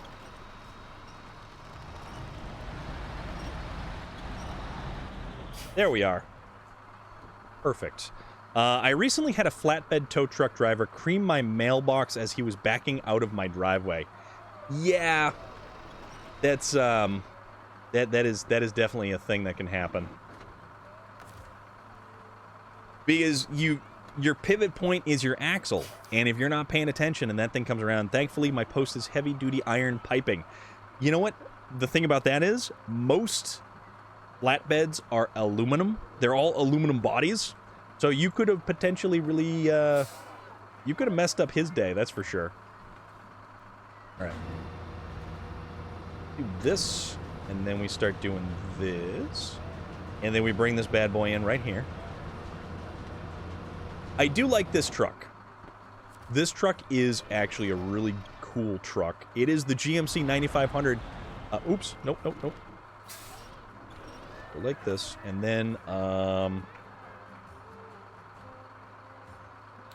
wait a minute. For whatever reason. Oh, you know what? He used the tow chains to wrench my box back upright. So he mauled the damn thing. Damn.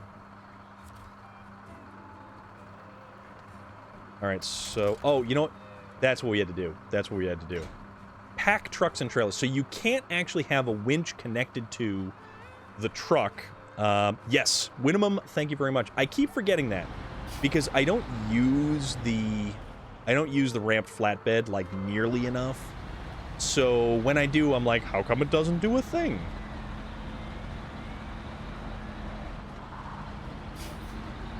And our exhaust system has the little flappy caps right up on top. Gotta love it. Gotta love it.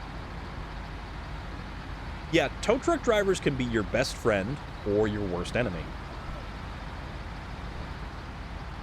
Alright. And then we get that little guy right there. We did recover that thing. And it's pretty awesome. We've got all the upgrade parts for both that vehicle and the Azov Sprinter. Is that left back tire hanging off going to be a problem?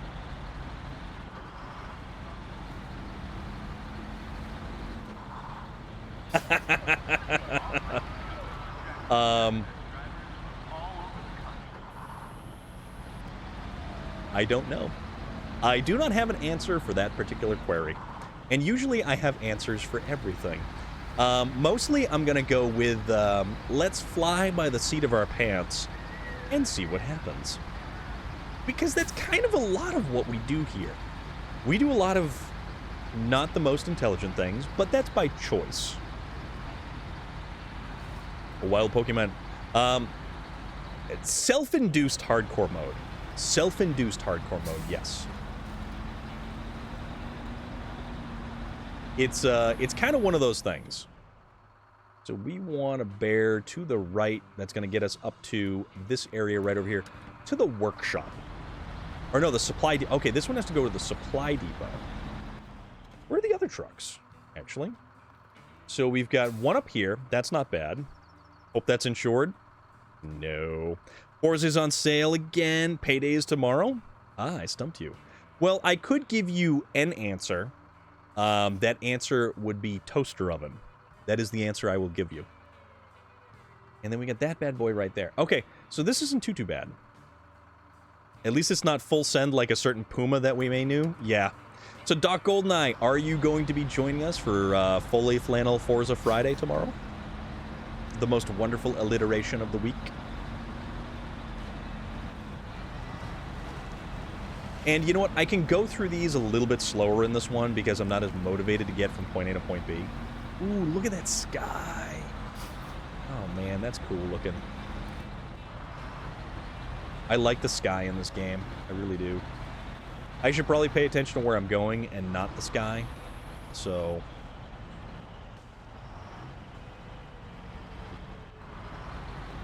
yeah, Relic. Puma definitely has a little bit of a full send. It's... the gas pedal operates as an on-off switch, not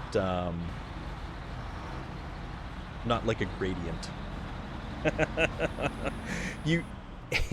You know you're in for a bad time if you drive with someone who uses the gas pedal as just simply an on-off switch. That's when it's like, no, this is party mode. Let's turn on our headlights. We don't actually have any roof beacons, which I kind of feel bad about, because then I would turn on the roof beacons for safety.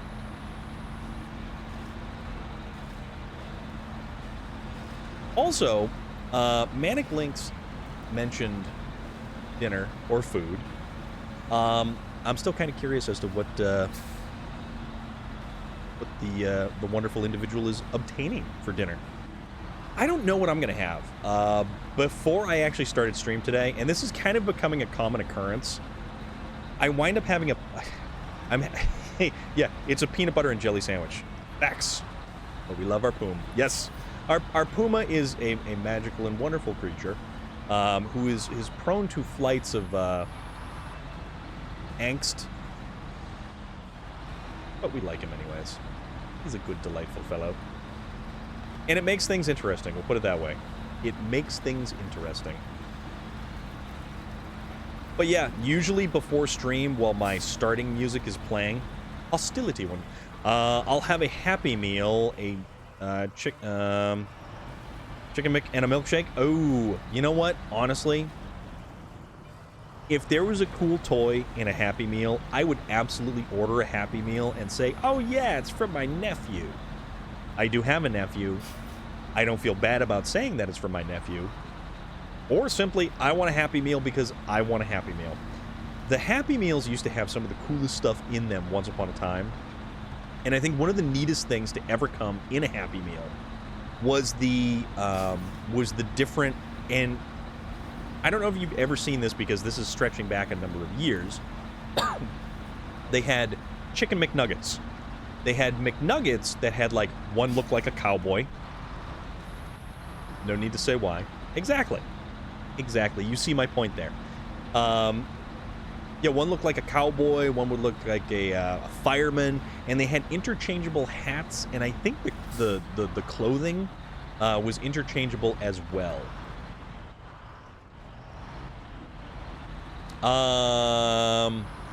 I mean, if it was a lame toy, you can absolutely guarantee I'd pass it off to him.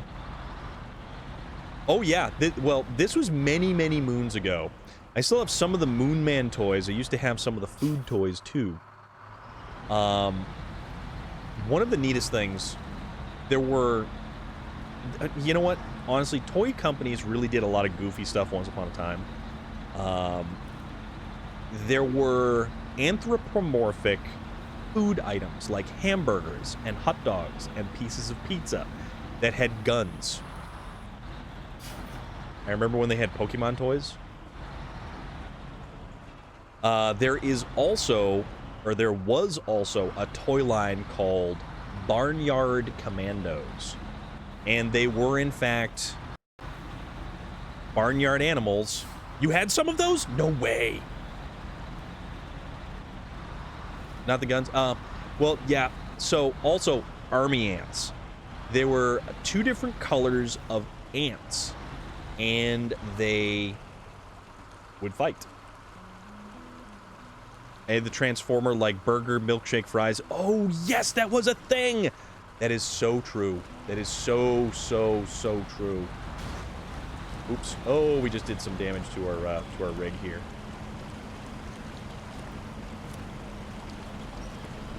All right. Kind of get ourselves up and over. Oh, you were saying the Transformer. No, you know what, though? I love Transformers. Those were the food toys I had. I remember McDonald's having Wild Wild West toys. I had one of the giant steampunk spider from that. You know what? I like that movie. I don't care what anybody says. Will Smith, Selma Hayek. We gotta try not to, like, drift away down here.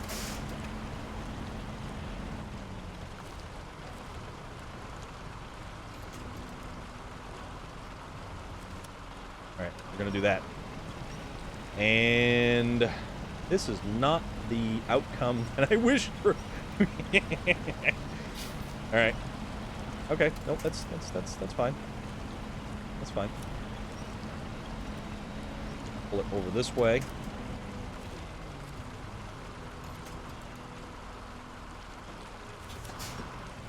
There we go. All right. We're gonna get this. It's a ridiculous movie and should be viewed purely for entertainment. Well, see, here's the thing. I, being a grown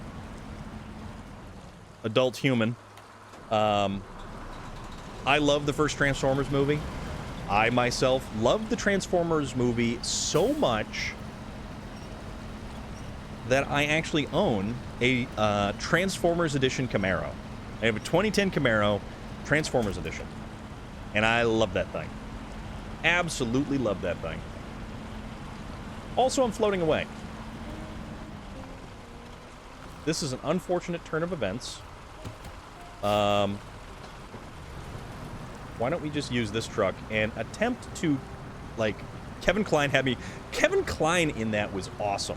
Kevin Kline was so good in that. I think we're kind of hung up. Yes, I have my Bumblebee. I have my Bumblebee. And actually, there is pictures of the Bumblebee on the car channel in our Discord server. Yeah, I do float a lot on this map, and it is not good. It's this section right here, and it is not the best direction to kind of go through. There we go. So we're gonna use the 605, sailing away, set an open course for the Virgin Sea. Uh-oh. Oh, bother. Good thing you had the rescue. Yes, as you can see, I read in Cartman's voice. I know I lost that. I know. I know. Okay. Okay, let's try this again. All right, so what we're going to do is,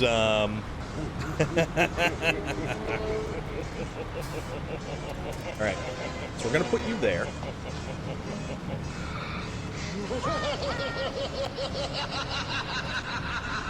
Oh yeah. All right, so we're gonna put him there. Then we're gonna spin around, and we're gonna come back for things. I didn't think he was actually going to kind of. Also, I really think I should move that trailer, because that may be my issue, is I'm not actually kind of traversing this river in a adequate fashion.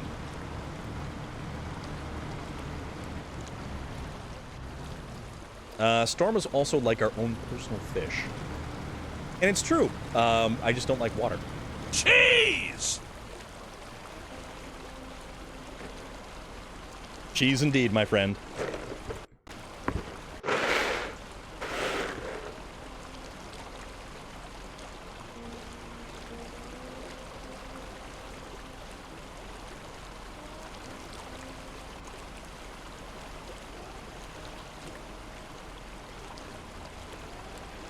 Why, thank you. Whoosh! Oh, yes. All cheese every day. All day, every day. Okay. Uh-oh. They did another update on SnowRunner. I should have gotten it, I think. I think I should have gotten it. Alright, just a little bit up and over. Alright, you know what we're going to do? We're just going to kind of go over this way. Skull indeed, my friend. All of the cheese. Okay. Gonna kind of... See, I'm working against the current. It was maintenance, no downtime. Yeah, it was early this morning, I think. I believe it was early this morning.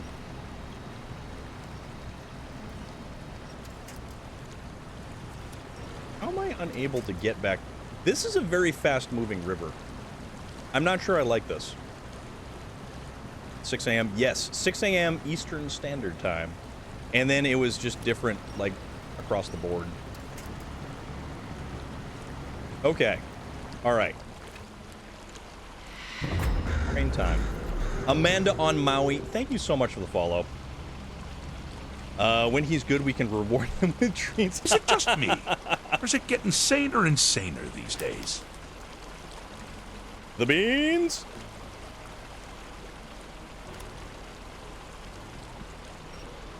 Okay.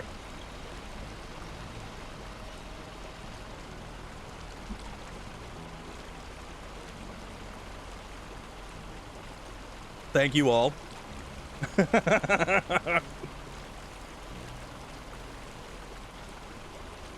Thank you. It's funny. I have an adequate amount of liquid when I'm streaming. Which is pretty funny, all things considered. Alright. Skull indeed, my friend. Okay. So here's the thing. I'm going to attempt to not tip over. And I'm going to attempt a water crossing with this particular vehicle over on this side. And potentially, it will go slightly differently. Perhaps. I don't know. Okay, so it's much more shallow over this side. And this is where the trailer was, and this is where I flipped over because of the trailer. And the trailer really caused me all kinds of issues. So that trailer can float downstream for as far as I'm concerned. I don't need it. I don't want it. It's obnoxious. Kind of a jerk. If trailers had personalities, that one would be a wet sponge. All right. So we are going to try to get over these rocks. We're going to try to get over them. But apparently I'm not going to get... Oh, you know what? We're stuck. Alright, try this. We're stuck on the trailer... Or not the trailer, the outriggers. Stuck in the outriggers of crane. Okay. So now... There we go.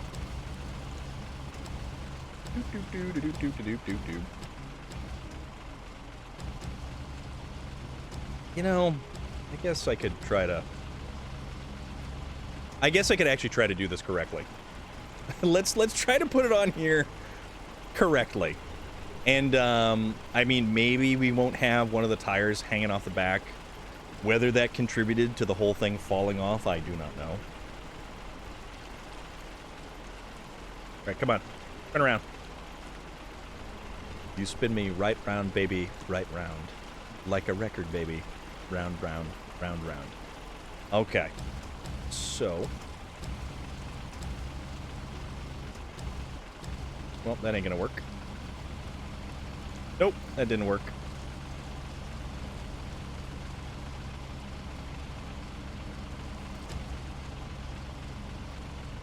How about this? Oh, you know what? You know what? You know what? Let's see.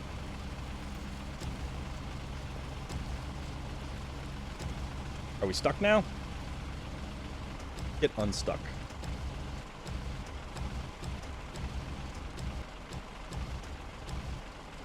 This thing is beat to hell. Oh, see, there we go. That's the one that I want. And I'm not going to start singing that either. Okay, so this is how we're going to do it. This is how we're going to do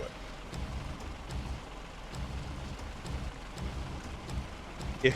If it doesn't stop swinging around like a pendulum. Straight up Edgar Allan Poe in this. The pit and the pendulum. There's less pit, there's more pendulum. We'll put it that way. Okay.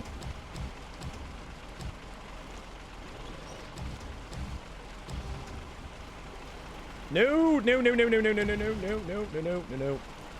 Stop spinning. Please. I'll ask nicely, thank you. Alright. We got this. Well, we totally got this. We totally got this. Who are you kidding? And down. No, no, no, no, no. Maybe we don't got this. I'm glad somebody finds it funny. All right. Oop.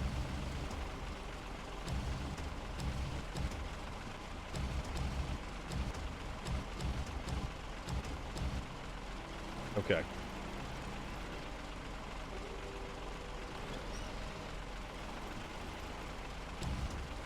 I'll get this. I'm determined. It's physics. Physics is not our friend right now.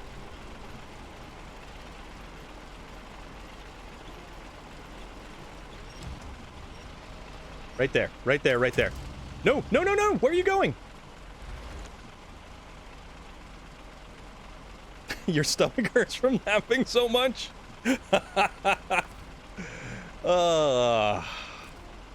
I'm glad I can provide a reasonable amount of entertainment for you. So, how about we straighten this thing out? It was, you know what? It's because we were on an incline. That's why it was slipping around. We were on an incline, and yeah. What? The artist formerly known as Norman. What is going on, my friend? How are you doing? We are into some shenanigans and tomfoolery. And yeah. Things are a-happening.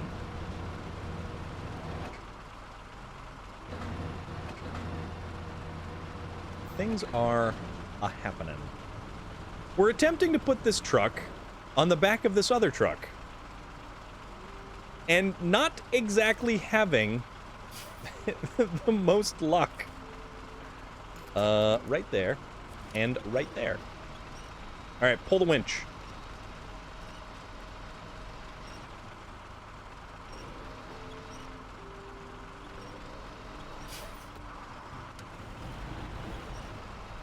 There we go.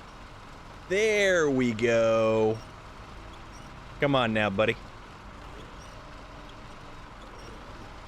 This winch should be really stronger than this. But Eduardo Gain, how are you doing? What is going on, my friend? What are you up to?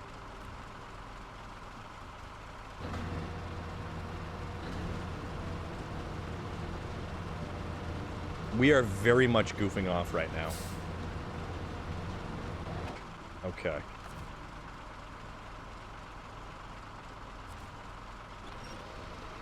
A little bit further.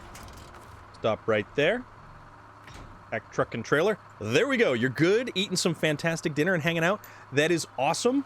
That is absolutely awesome. I am very glad to hear it. Now we have it. Actually, you know what?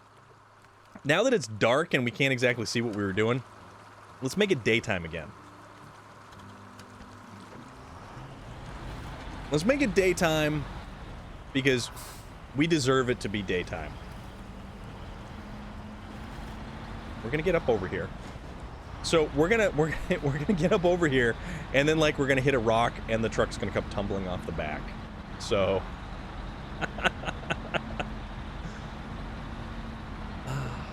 Good times, really good times. I'm having a good time. I certainly hope that everybody else is having a good time too. I like this game for the goofy shenanigans like this, and it's all just reasons to laugh.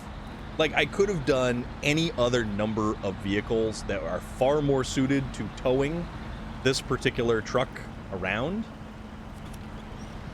But what would be the fun in that? What would be the sense in that? Making it easy. This is our self-induced hardcore mode.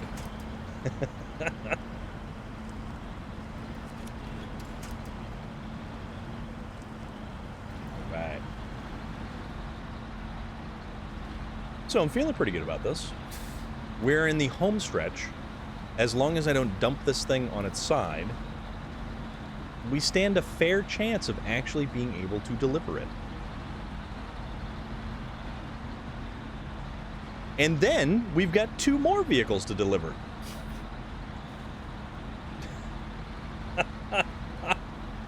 Oh, this thing is beat to hell and it's awesome.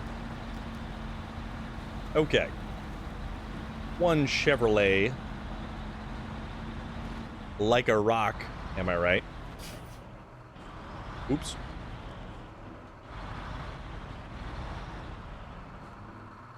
Oh, it's over there. My bad. My bad.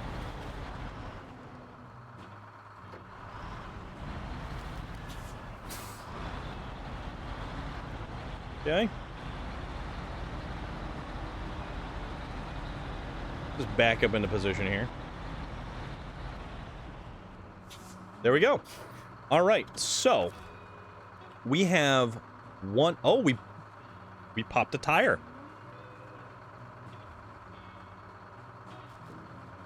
We did, in fact, pop a tire. So unpack the cargo.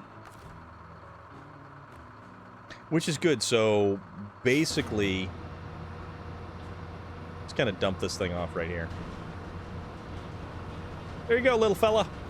Run wild and free. Run wild and free. Wherever you may go.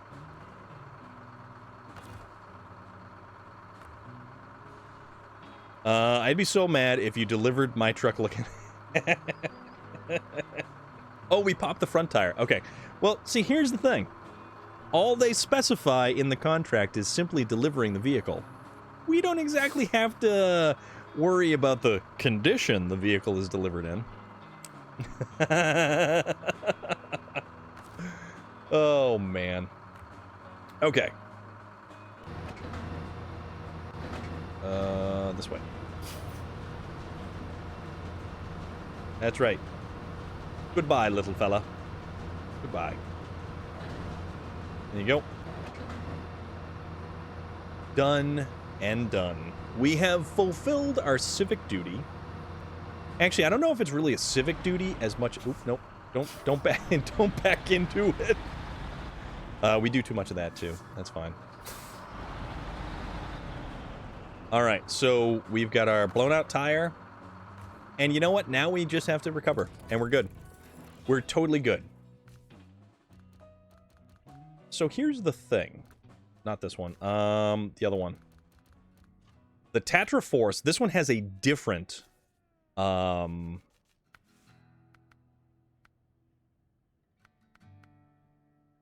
it's got this thing, but it's not nearly as good. It's really not nearly as good. But then, what other trucks do we have that actually have access to? There's another ramped flatbed. And I forget which trucks have it.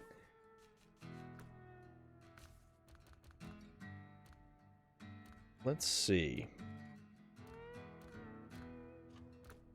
Let's find a truck that may potentially be useful. That one. We've got this flatbed. Why don't we go give this a go? Why don't we go do something ridiculous with this thing? The next on the list. So we've got this guy over here, which we could potentially just kind of drive around here, go get that. And then the other one we have is all the way over here.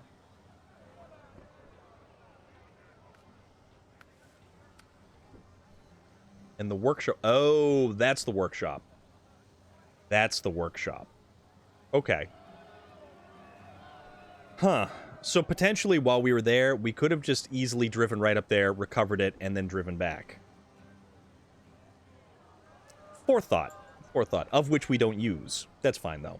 Why don't we try to grab this little fella right here, and then bring it over to the workshop. And that's a Tega. Is this truck... I think this'll haul a Tega. I think. I don't know, because I've never used it to haul a Tega before. So why don't we go find out if it will?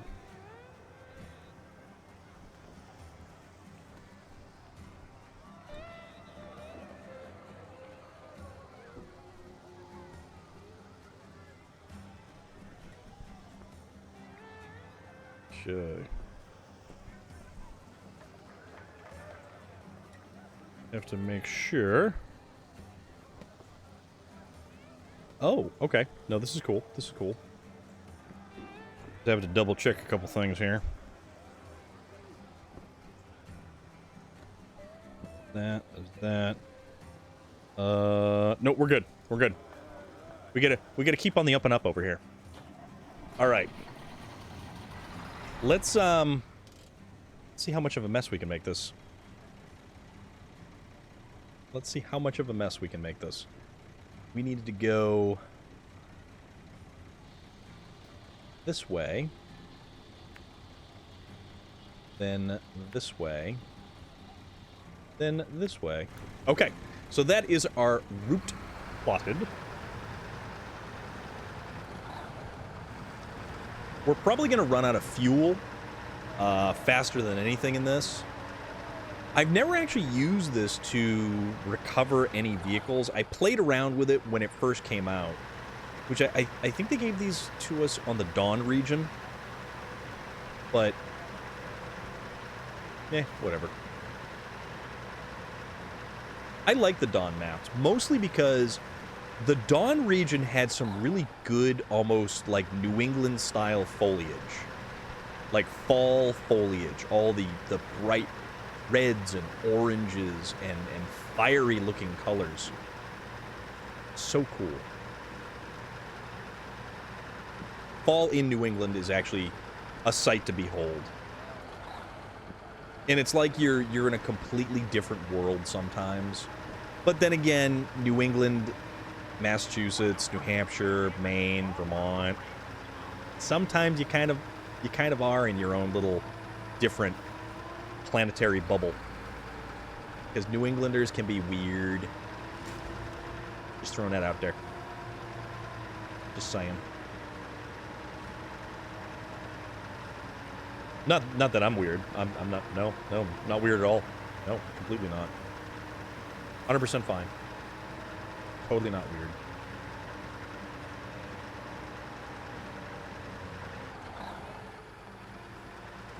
I like this truck too. I really do like. This is one of the few trucks that you can actually get with a 3-slot bed configuration. The only other truck that has a 3-slot bed configuration is the Azov's, the 63-131, or is it the 73-210? The flat, really low to the ground one.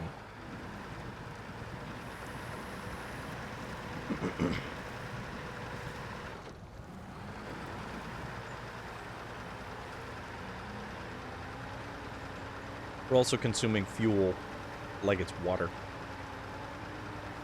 Not that trucks technically consume water, but... Well, I mean, unless you don't have, like, a leaky head gasket or something. Then you're in for a bad time. And you would consume more than water. You would consume a lot of money out of your wallet. What's in your wallet? Those were always goofy commercials. They had, what's his name from Revenge of the Nerds? Ogre. That guy, so he did very little. He was in Revenge of the Nerds, and he was in Bloodsport. Nothing is in my wallet. Well, that's okay. That makes 2 of us then. So, that dude, and I forget, I cannot remember for the life of me what his name is. But he was either in Lionheart or Bloodsport, the one where Van Damme enters the Kumite, and he was in that Van Damme movie, and he was in Revenge of the Nerds, and I'm trying to think of what else. Not much else. Although he probably could have been in a plethora of 80s movies, and I couldn't even remember. But the dude skates... Okay, so it was Bloodsport. Okay. The dude skates by on convention appearances. Like Comic-Con style convention appearances, doing signings and pictures and everything like that. So if you see him, you can probably get an autograph from him for short money. For everyone. Donald Gibb, the big dude, right? Cheese. Yeah, Shea Gorath, he's awesome. All right, so we're gonna want this truck, and I don't know if we can just kind of...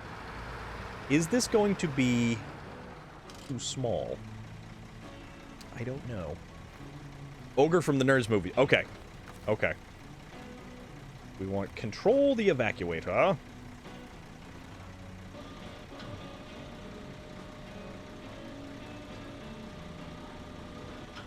I once blew a head gasket in a 1998 Toyota Corolla. I was less than a mile from the house. That has to sting a little.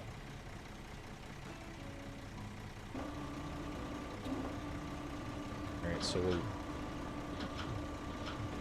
let's extend this ramp outwards.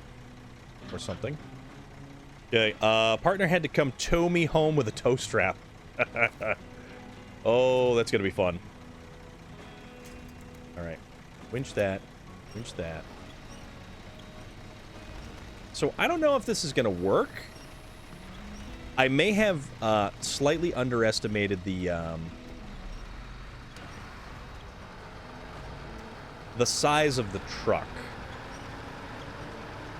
And, well, its ability to be on, all of its tires. Alright. Okay, nope, we goofed that up. We goofed that up. Just glad we didn't have to pay. Yeah. I mean, if you can do it, go for it.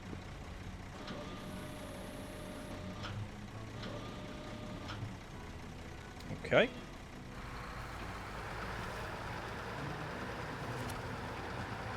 Let's see if we can't just kind of flip this thing. I mean, don't know until we try, though.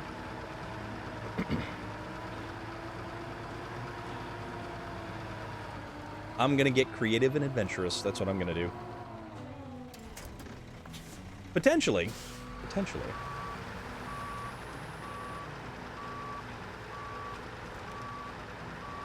Oops. Tell you what, little fella, you need a nudge. There we go. Perfect.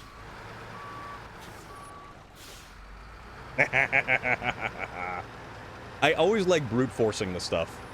When in doubt, just, you know, ramming speed. Ramming speed. Effectively.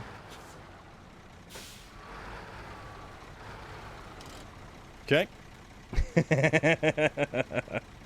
Run into it until... Yeah, absolutely, see? You guys know what's up. Come on. Alright. You know what? Let's put the anchors out.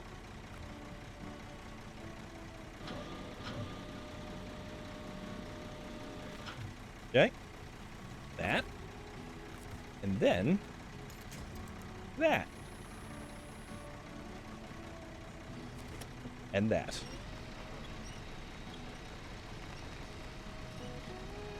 So...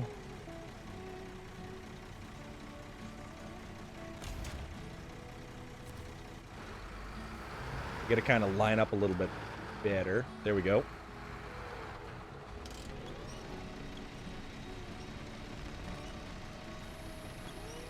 I have no idea if this is going to work. Yes, exactly. I plan on leaving the ramp like, there we go. There we go. So we just gotta kind of back up just... There we go. There we go.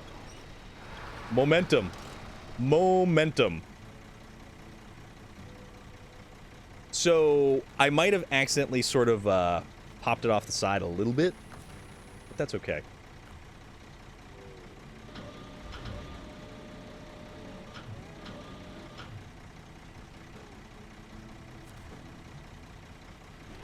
All right, pull the winch tight. Come on now. There we go. Nope, come on.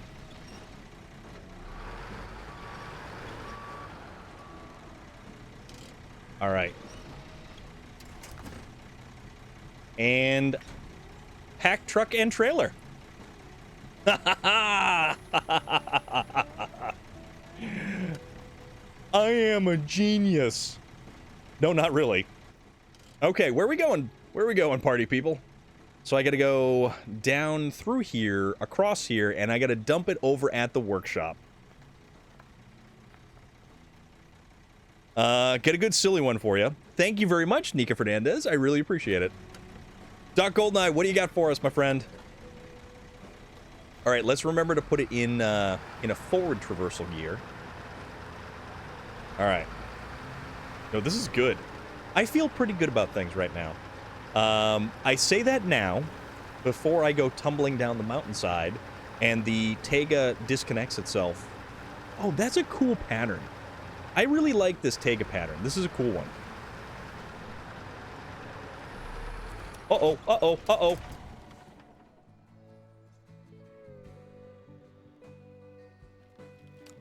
I didn't see anything. Somebody said that the other day, Doc Goldeneye. So...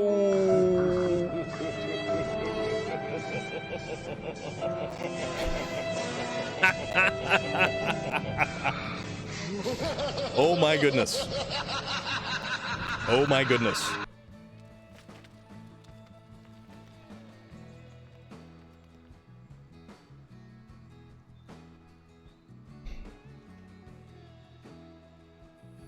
Oops, indeed.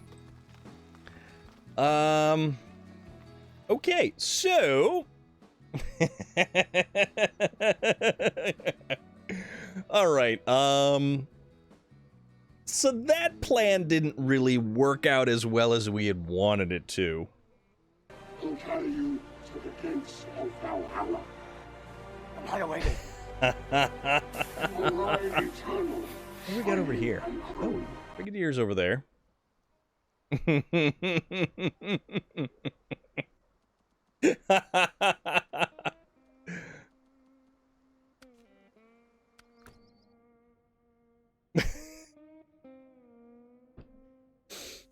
Oh my goodness. I can't stop laughing. This is way too funny.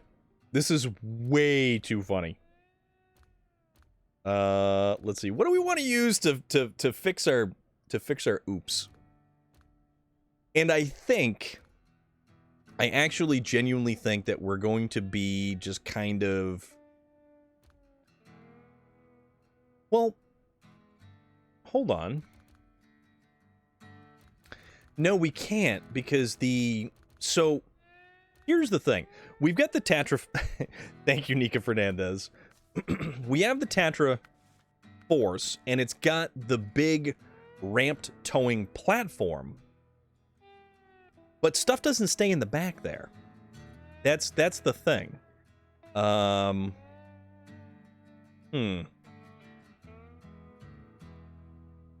A towing platform equipped with an extendable ramp for ease of loading. I don't know. That's probably not going to do us very good. So let's see.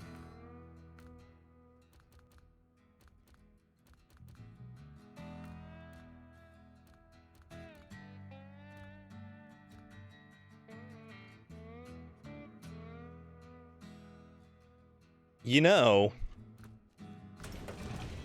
Oh, wait, no, it doesn't have... hold on. I really like this truck. I really, really, really like this truck.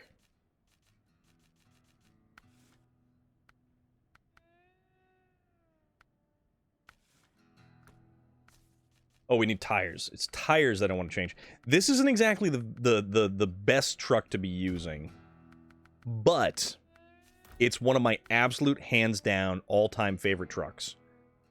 This thing is just a monster. It uses fuel like air. It rolls coal like you read about. It has an open differential. It does not have a diff lock. But it's a damn good truck. And I don't know if this is the truck we should be using. You just need a big truck to pull it, basically. Basically. This has also the turning radius of the Goodyear blimp. I found Attila in the game. Sadly, he's not a playable character. Really? Huh. Like, is there only the 6 playable characters so far? And also, Relic, is that cross-platform? I can't remember if that's cross-platform or not.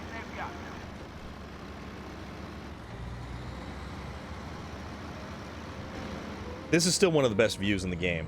Like, the armored-up cage. 7, including Casey Jones. Okay. I really do hope they end up releasing more. That would be kind of cool. We go... Okay, nope, we gotta take this right-hand turn. My bad.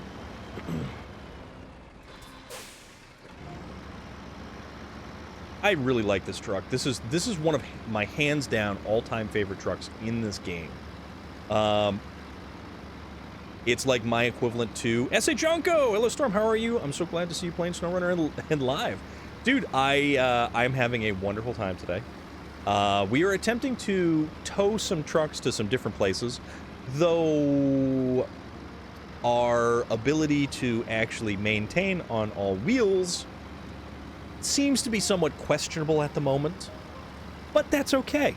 That is entirely okay. No cross-platform? Okay. We're having a good time, and that is the name of the game, just having a good time. I can laugh at this game all day, every day, for all of the ridiculous, goofy stuff that I manage to find myself engaging in. Oop. Wow, so that doesn't move. Okay. But we're having a good time. We're having a real good time. Work was a long day, but tomorrow is Friday, and then I'm not working for the weekend. There's a big electrical storm. I'm sad to say, sad to join so late today. You know what, S.A. Jonko, I just appreciate you popping in and saying hello, my friend. I really do. I mean, we'll go for a little bit longer. We are approaching the 3-hour mark. It is about 8 o'clock here on the east coast of the United States of America. But we typically go for about 3 hours, and then I run off and I get food. Because I am a growing boy. Horizontally. Now, I appreciate you popping in and hanging out, and for everyone who's here, you know, whether you throw a message into the chat or not, totally cool. Thank you for everyone who lurks, and thank you for everyone who, you know, contributes to the chat as well. You're both awesome.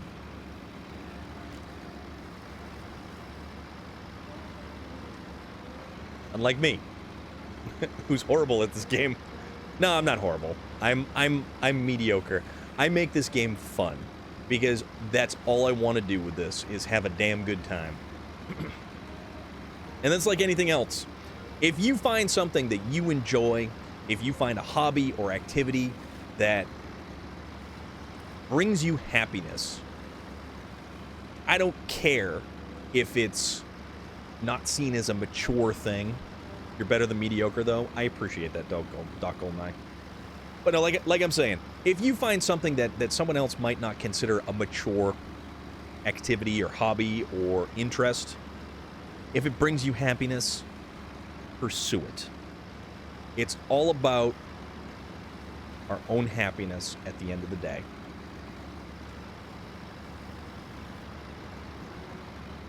And if you need somebody to be proud of you for being involved in an activity that you don't have support over, and you're happy in this activity, I'm proud of you. I am absolutely proud of you. I don't even have to know you to be proud of you. If you're happy doing something, that's what I want to see.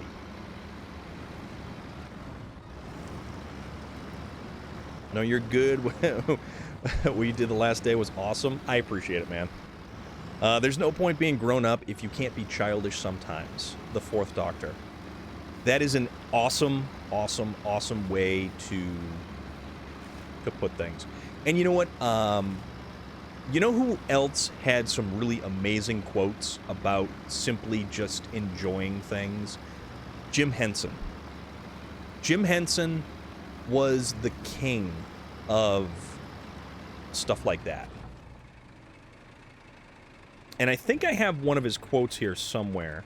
And it's important because I met this awesome dude, and his name is Guy Gilchrist. And he is one of... He's like Jim Henson's cartoonist. He did The Muppets, the Sunday morning comic strip. And I don't think I see it here, but it was basically a quote about, you know, just not letting that childlike wonder escape you when you grow older. Just always hang on to it, you know? Because it's important. Stuff like that is important.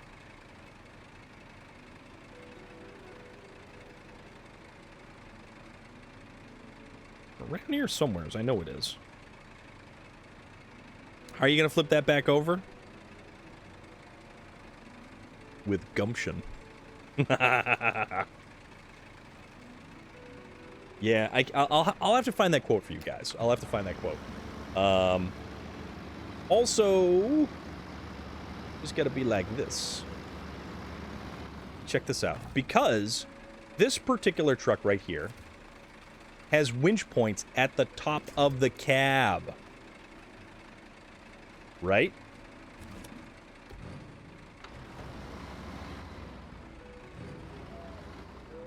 Oh, nope.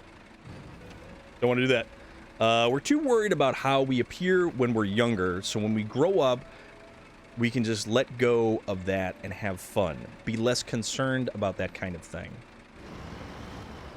Yeah. Stuff like that. You get it.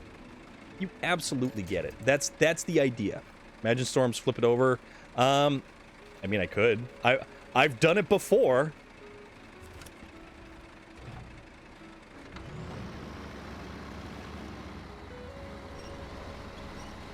Come on, buddy.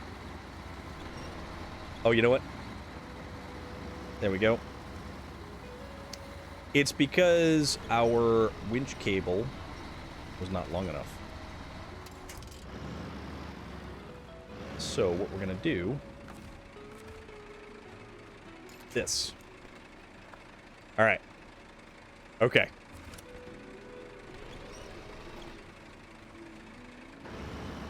Watch me now. So right back to it. Boop. Oh no, it didn't flip the thing. Alright, that was kind of weird. Usually this thing gets up enough momentum to kind of pop this thing over. So we got to get a little bit creative in our use of, don't forget Guy had a hand in the turtles. Yes, he did. And Relic, you saw some of those really cool prints and stuff that he did. Yeah, Guy Gilchrist was also very heavily involved in the Teenage Mutant Ninja Turtles.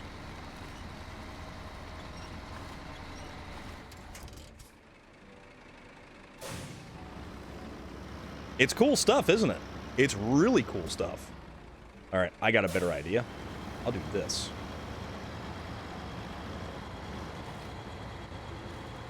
Okay. So this thing really doesn't want to move. Interesting. So, Amanda on Maui, we were discussing the new Shredder's Revenge video game. Guy Gilchrist is also involved in the Teenage Mutant Ninja Turtles. And he's a phenomenal artist, along with Fraggle Rock and Muppet Babies. Yeah. And you know what? I am really glad that I got to meet such a really amazing individual. I had the VHS for the third TMNT movie. If I remember the number right, it was the one with the giant... the one where they went back in time. Turtles in Time? All the turtles for you guys? Yeah.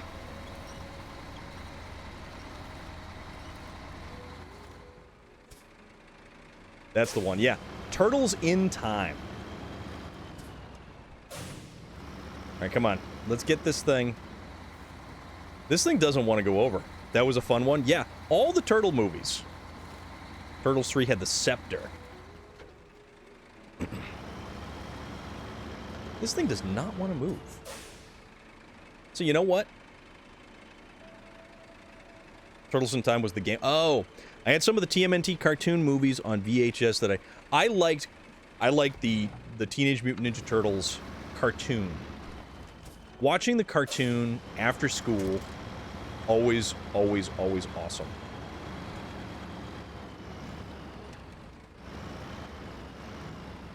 All right, so let's do this. Because we can't get the big one, so we'll just drag this other one. The floating brain thing was weird. I always thought Krang on the cartoon was fun. He was just a weird, goofy dude. Oops, oops, oops, there goes. Well, I guess that's where we kind of need it to be. Sort of. Krang in the like the mechanical body that he had. And we were also discussing James Avery and his voice work as the Shredder.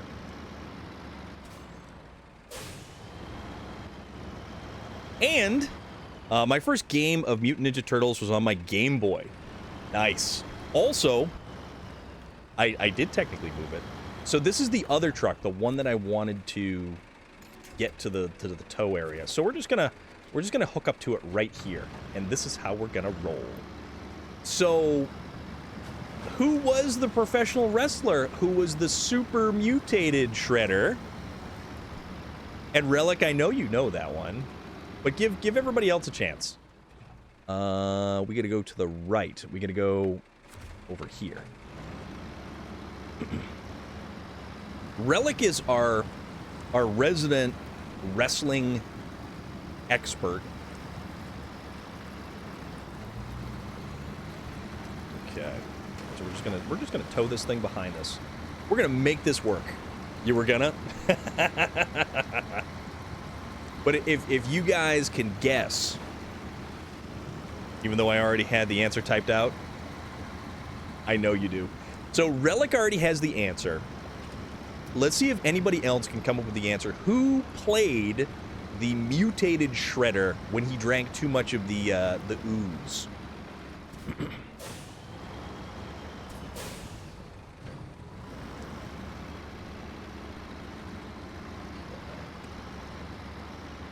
Just drag this bad boy up here. And it's actually very surprising.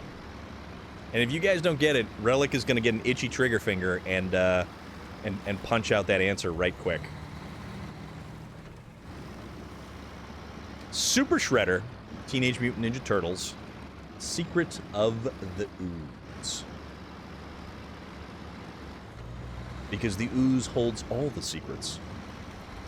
Why wouldn't it? Oh yeah, geez, we're already down past half a tank of fuel, and we're not even close to where we have it. You have any clues? All right, Relic, hit him with that answer. Oh crap! Don't go! Don't go! No! No! Oh! We almost got pitched off the edge. How's the new map? Mark, it is fantastic. I really enjoy the Tennessee map. It's a great mix, and it's actually 2 kilometers by 2 kilometers. And there is Millie Heather coming in. You're new here? Absolutely. Yep, Kevin Nash, the wrestler, Kevin Nash, was the Super Shredder. But, Mark, yeah, this new map is great. Thank you so much for the follow right there. Oh, we just popped a tire. All right, so the idea is we're going to have to get this across this bridge right here and not fall in. But yeah, I like the new map. And a lot of people were worried about this map and the fact that it kind of pushed a more multiplayer racing angle. But, you know, I like it so far. I haven't done any of the racing yet. I'm still in the process of fixing the track, of doing the stuff. It's fun. I like taking my time. I like discovering the new stuff, opening the map up, and generally just enjoying myself with this game. Because, as I said before, and I was talking about before, it is about the journey, not the destination. And boy, oh boy, do we have some magnificent journeys. Millie Heather, I hope you are doing real well today. It is so good to see you back. I hope you have had a magical couple of days. Your camping, your concerts, all of the music, all of the festivities. They say Tights and Fights is the podcast that covers pro wrestling with the sincerity and hilarity it deserves. I've heard lots of commercials for it. I've actually never heard of that one. Let's see, where are we? We are over here. We are getting close-ish. All right, you know what we'll do? Cut around this way, because we don't want to try to wedge ourselves through there. That's not going to be a good idea. Relic? Yeah, definitely, dude. Relic checks out all the cool stuff. Relic's also like our guinea pig. Dude checks out everything and then reports back. I love how right now I'm stuck in Alaska while I'm flipped over in my Twin Steer. The Twin Steer is an amazing vehicle. The Twin Steer is a total, complete juggernaut. It's one of the Maximum Fun podcasts. You've also got, like, Welcome to Night Vale. Did have a really good time. I'm still recovering, though. I think from the amount of people, I was okay at the time, but rough couple of days readjusting. Well, Millie Heather, I do appreciate you popping on in, and I certainly hope that that your downtime, that your relaxation time, that your readjustment time goes swimmingly for you. I saw that you were completely rocking out on some Ark Survival. What's Ark Survival Evolved? Whatever that's called. I can never remember, like, what tagline it is. But Mark, the Twin Steer is one of the most powerful trucks in the game, and it takes some of the largest amount of finesse to get that bad boy around. If you can master the center of gravity on that truck, you have 4 slots of cargo that you can transport wherever you need to go and simply recover back, and you don't have to worry about a trailer. It is the only vehicle that you can transport 4 units of cargo with and not have to worry about bringing a trailer back. But that said, it's finicky. And you will find yourself in a ditch more often than not. Did a little bit when I got back. Had to refresh my base. I've been playing Ark today, not on stream though, and watching Netflix. That's cool.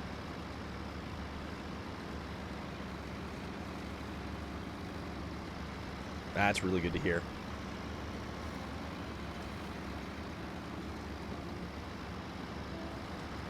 All right, so we're running low on fuel, but we have we've got the final destination in sight for this particular vehicle. So we have one more truck that we need to recover. Just found. Relic, you get excited all the time, but at least a lot of what you say is decipherable, and we don't have to pull out the code book. Trying to unflip it right now. This is very the little engine that could. This truck is one of my absolute favorite trucks. Oh, I got you, Mark. I totally got you. This truck is just... This truck pulled the rocket for the Erska River stuff. Are you speaking in code? Greatest line ever. 100%. All right, so that truck is there. We managed to successfully deliver with 29 liters of fuel left. Pick that bad boy out. See, you can't get... I mean, look at this. You've got the loading area in the background. You've got this truck with its digital camo scheme and armored up windows, giant bull bar. And we've even got hot air balloons in the background. Come on, that's kind of cool. That's kind of cool. So, we're going to recover because we can. And, you know what I'm going to do? I'm actually going to go get the... We're going to get the pay star. And the poor little pay star right here is just going to get recovered to our area. It's a pretty truck. Yeah, the graphics in this game are fantastic. I flipped my recovery truck.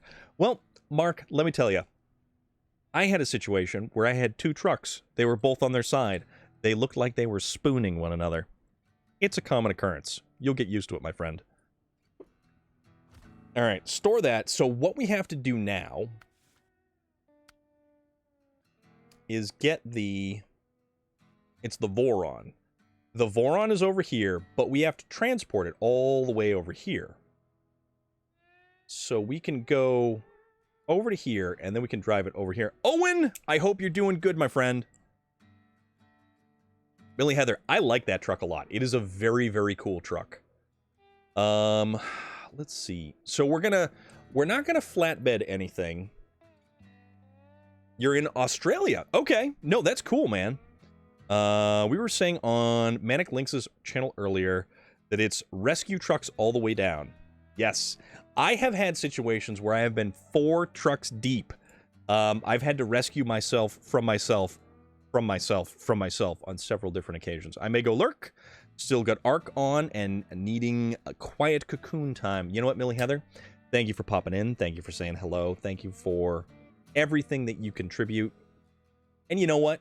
If you guys like artistic craft work like needlepoint, or if you guys want to check out some Ark Survival something or other, you should also go check out Millie Heather. Survival Evolved. Although that's The Sims. That's not Ark or needlepoint. So, I mean, it's a roll of the dice of whatever comes up on that little on the little screen above us right there. So there's that. And we are now going to figure out which particular vehicle we're going to go with. You do that too. It's true. It is so true. Let's see. Let's see. You're fighting the Rat King. No way. Okay, that's cool. Man, I really got to get that game going. Okay, tell you what. Let's use this Tega. I know I kind of don't use Tegas a lot. Hydrate, Nika Fernandez, as always. Thank you very much, my friend.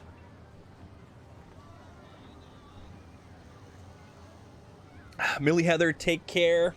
Be well. Thank you very much. Okay, so we're going to use this guy. Usually, I don't use the Tegas a lot. Unflip the twin steer. Oh, you got it! This game is bringing back all the childish feels. Relic, that is so cool, man. That is so cool. So, usually I don't use the Tegas because they are so good at what they do. And I don't use the Zix 605 because of how good at what it does. But you know what? That's okay. That's okay.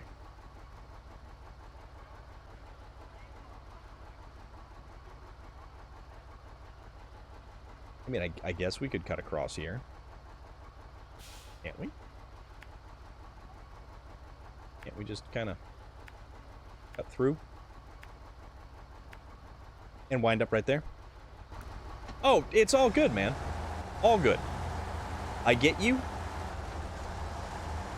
Totally understand you.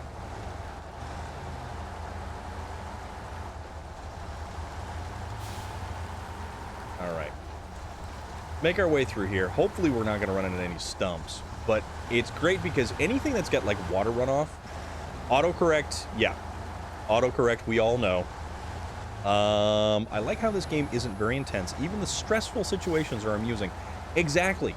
That is so much my point about this game. It is a strangely relaxing game that has a very zen-like quality to it. You can find yourself playing this for hours. Ah, yes, but it's digital pollution, so it doesn't really count. This truck has a little bit of exhaust smoke, but the previous truck I was just using, the Navistar MV5000, is basically like a rolling smoke screen. It's one of the detriments of that truck is that you basically, if you park yourself behind it, you're really not going to see whatever the hell it is you're trying to do. All right. I wouldn't call that a little. You haven't seen a lot then, have you? Can barely see the truck. It's, you know, things happen. All right, so across the Bridge of Doom. Not really the Bridge of Doom. There was this one time with a scout vehicle that we kind of had an incident, and I had to fish stuff out. Things happen. Parker is cool. What is going on? How are you doing this evening? Hope you're doing fantastic. Because you know what? I'm doing pretty good right now. Doing pretty good, feeling pretty good. Living large, loving life. Somebody's got it, right?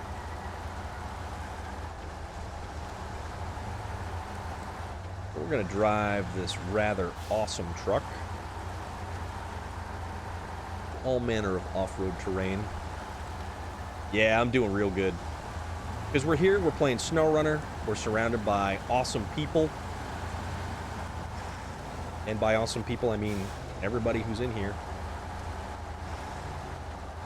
Anybody who's chatting, anybody who's not chatting, everybody who's just hanging out.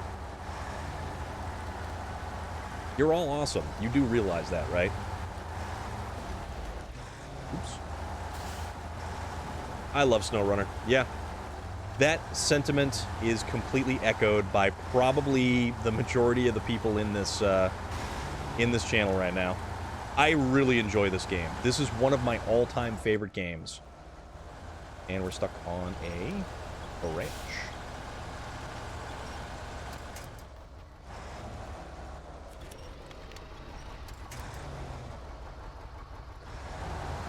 No. Go this way. Kinda. Oh, now it... Okay, now it disappeared. No problem. No problem. So we're going to recover a truck, and then we're going to drag it. I miss playing this. I've been so busy with the room remodel, I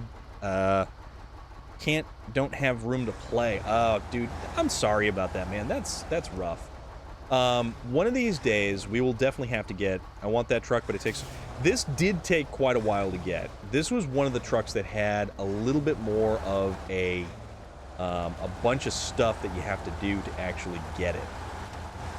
And it's a really good truck. This is on par with the other Tega, but the thing about it is, this one can use the loading arm, and it's actually tucked really well behind the cab. And the bed doesn't hang out that far when you have a loading arm on this. So you can actually, like, have a trailer without an issue. Parker, what system are you gaming on? Swear get a wheel makes us... Yeah, I mean, I could, but I don't really have a lot of room for a wheel setup. That's the only unfortunate thing. And then you flip SnowRunner is such a... Oh, it's a very relaxing game. I would think it's very relaxing. You're on the Switch, no kidding. Okay. So in the game, you earn money, which you can use to buy trucks. So as you earn money, you can buy trucks. You also unlock different trucks. You find different trucks. You like all kinds of stuff. Like all kinds of stuff. And you find upgrade components for the various different trucks. There's a lot to it. There's more to this game than a lot of people... You're on the Xbox? Okay. Yeah, the only one that does not have crossplay right now, I believe, is just the Switch.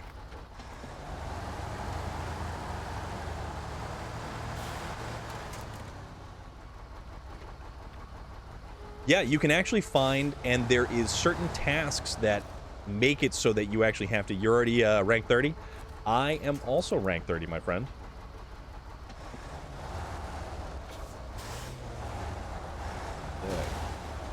Oops. Oh, boy. You can find upgrade components.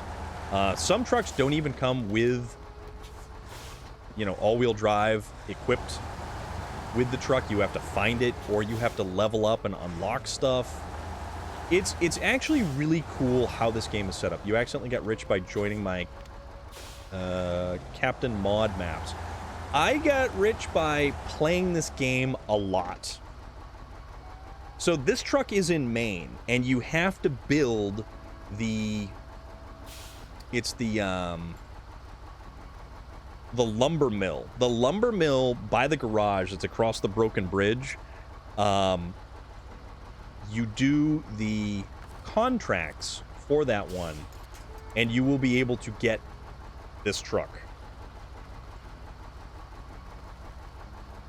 Yeah, I've played so much of this game that somehow I managed to accumulate a small fortune. Like, right now, I have... Where is it?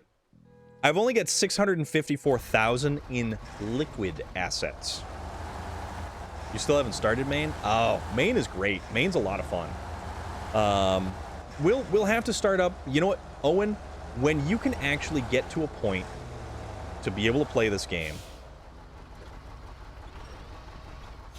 we should get some multiplayer going, so you can get the trucks unlocked. All right, so we're gonna go.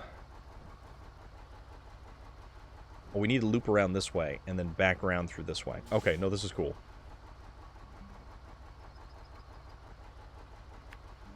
Go through here.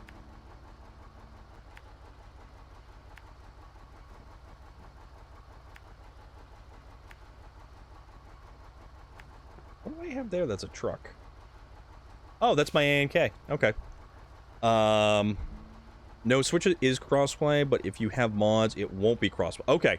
You're off Sunday only, and that's your... I also have, you know what? It doesn't mean that I won't play this game. On the engine. All right, let's get this thing going. Long way to go? Eh, not too bad. It ain't nothing. You know, Owen, we'll have to figure something out, my friend. Because... See, the thing about it is mud tires and rocks do not mix. If you want to know a secret, rocks and chain tires. If you have a lot of rocky surfaces, chain tires will actually get traction on rocks. No joke. Gonna get lunch? Awesome. Totally cool. Yes, absolutely. Yep, I am readily reachable on Discord. Because I joined someone on PC because they didn't have mods. Okay. Okay.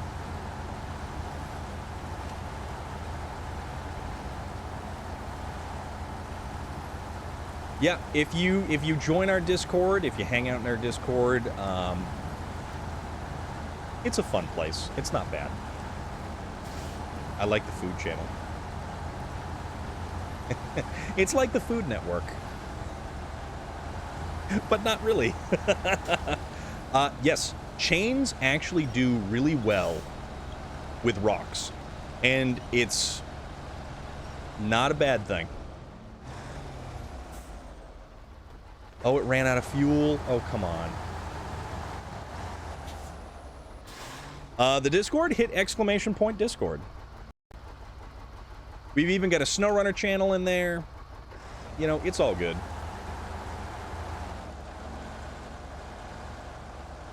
Not a problem. Not a problem at all. Also, we're stuck on a branch. Mods make the game easy, but I want a challenge.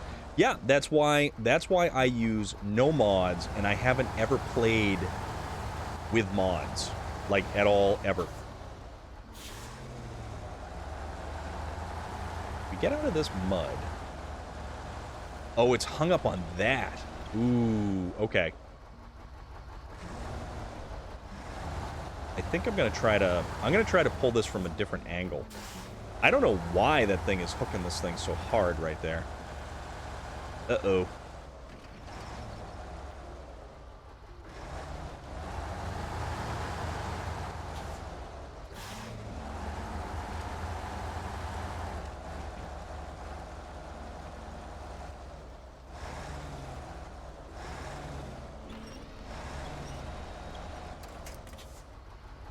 I don't know what is up with that.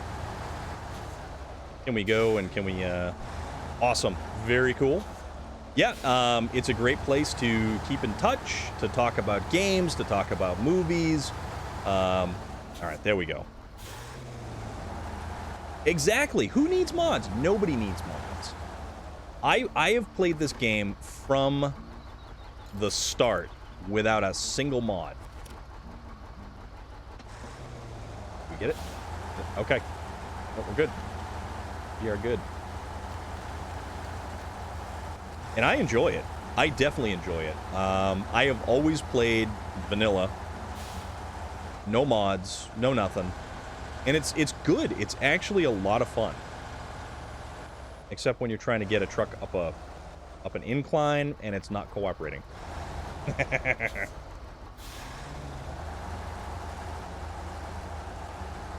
There we go.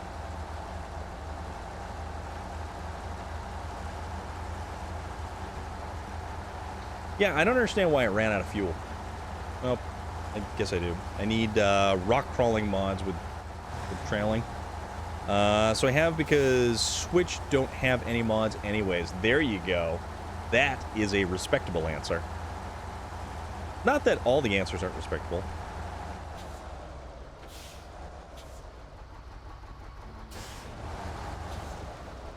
So this is definitely the long way around.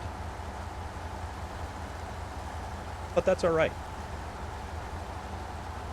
Hopefully we'll be able to get some fuel somewhere along the lines. Because there is a couple of fuel trailers and there is a few fuel stops. Nika Fernandez! Thank you so much for the bits, my friend. You are always awesome. When they add mods, I still won't be using them. Okay.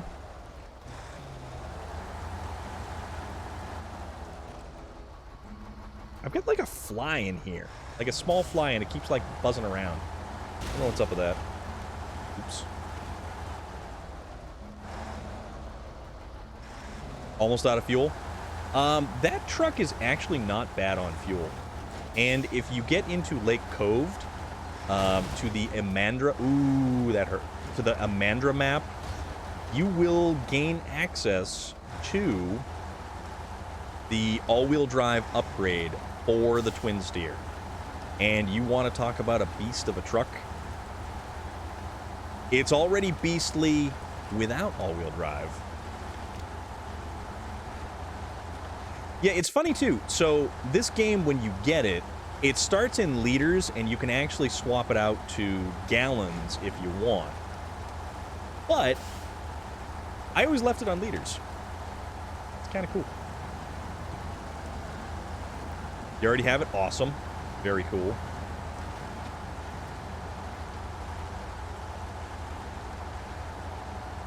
I mean, they didn't say the truck had to come back in one piece. No, they didn't. No, they most assuredly did not. Yep. So, wait, Australia uses liters, right? Okay. Oops.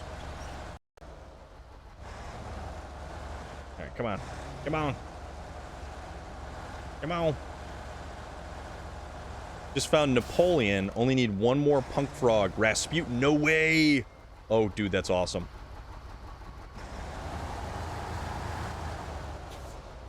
Alright.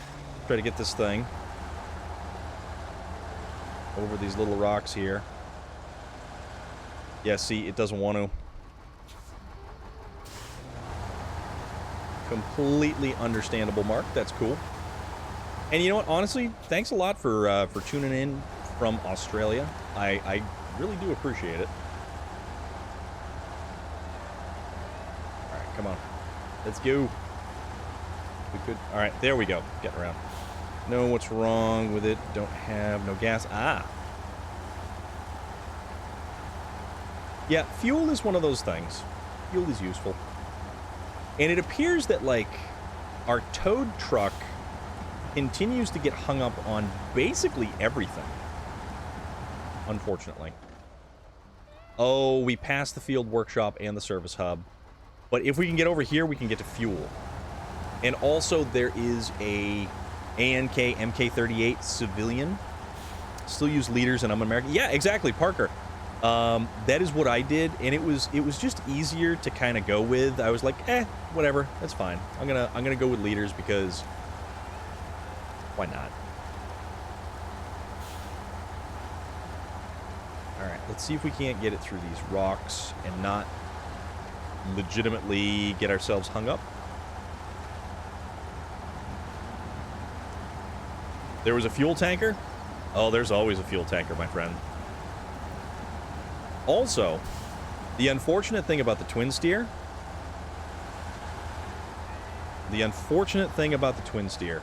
you can't actually hook a trailer up to it. No trailer capacity.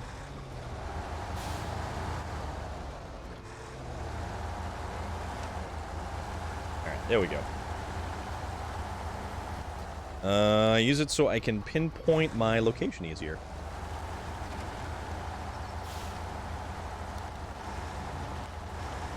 Alright, so I've apparently lost the road, but that's okay. Oh, yep, there's the road. Where we're going, we don't need roads. I'll just kind of loop around. See if I can't get across this way.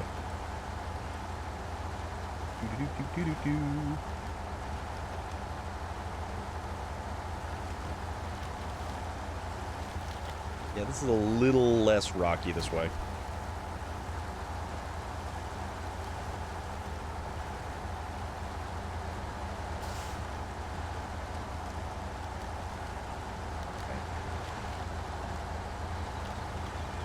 And there's some debris in there, so hopefully we actually get this thing across. Why would you need a trailer on a twin steer? So here's the thing. If you pull up to a trailer store and you need fuel, you can simply buy a fuel trailer, refill your vehicle, and sell it back to the trailer store. It's kind of a cheap little way to get a service area doing that.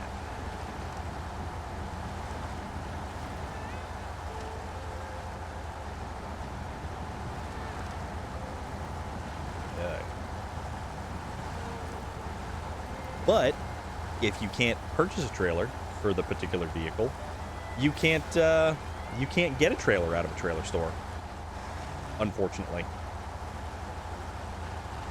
Oops. Ow. All right, so let's make sure the truck's on all its axles. This is the bridge I had some issues with once upon a time. We were in the International Lodestar 1700 with a radar trailer, and we kind of flipped into the drink. And it didn't work out so well.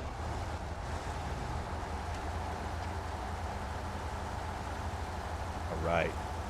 Here we are. Let's get ourselves some fuel. My recovery car saved the truck again, I think. There you go. All right, refuel. And then, yeah, let's put some fuel in the. Oh, okay. It's got a leaky fuel tank. Got a leaky fuel tank. Oh, hold on. The Voron Grad, we're gonna put the fuel into the ANK Civilian. Okay.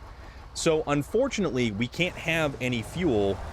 Truck wanted to swim? It kind of did. We can't have any fuel in the Voron Grad because the fuel tank is broken. So, any fuel we put in there, it's just going to leak out all over the place. Which is unfortunate because we really could use the extra pulling power from the Voron.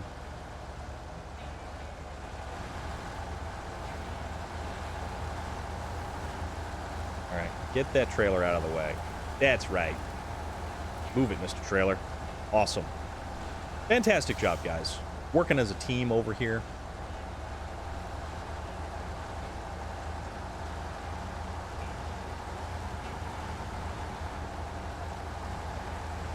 I'm giving it a shot, Nika Fernandez. Thank you very much.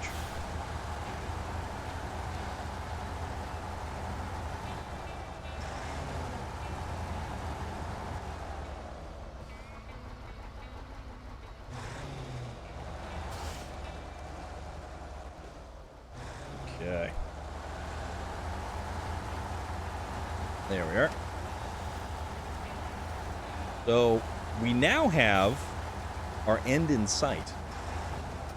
But if I really wanted a challenge, I could play... Yeah. Nika Fernandez.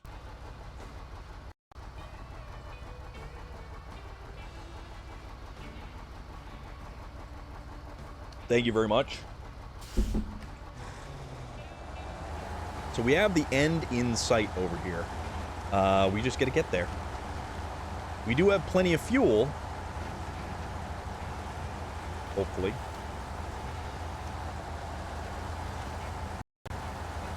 I love how the mud looks. The mud as it sluices off the tire shoulder. So cool. Hard mode I've never actually tried because I give myself a hard enough time playing regularly that, like, oh, I don't know. Hard mode would be a whole different animal.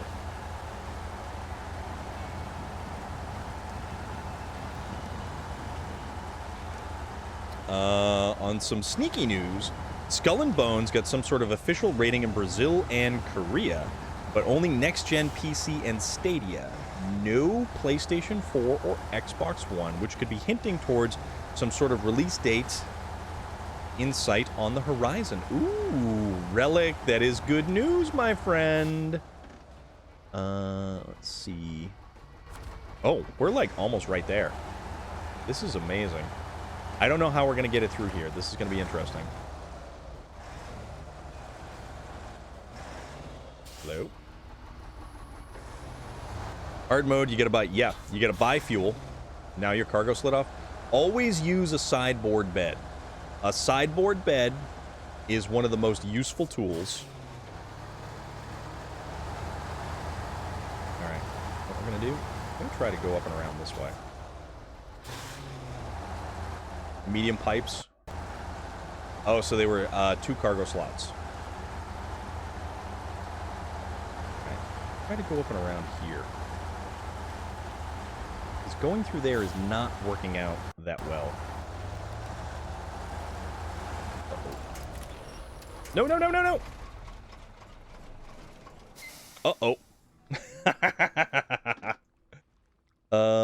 Let's see. What do we have?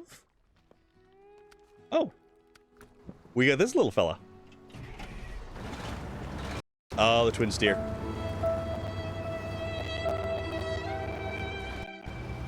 Yeah, the twin steer can't get a sideboard bed. Alright, luckily enough, we had the forethought to leave this ANK MK38 over here. So let's try not to tip it over, as this is a rather tippy kind of truck. My ninja winch technique did not save us, but that's okay. It's okay.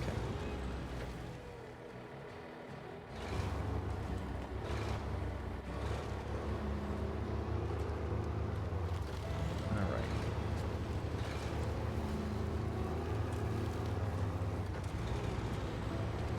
This thing's a brute. I like this thing. I like the Tega tires on this thing.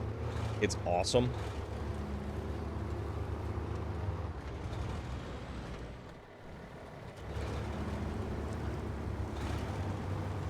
Ninja winch, yeah. So if you go around a corner and you're beginning to... And a reason to watch where you're going? Details. If you're going around a corner and you begin to tip, aim the camera in the direction you want to throw a winch out, and then just hit the winch button. You don't even have to... You just hit the winch button. Ninja winch for the win. Okay. Let's see if we can't get this bad boy back over. Save myself from myself.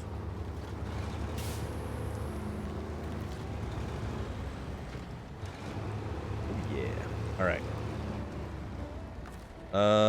Okay. Winch. Winch, which way? All right. Let's spin this thing around. You're on a wheel. Oh, okay. I didn't realize that. That makes it all that much more interesting. I flip and I flip. No help. All right. Let's go this way.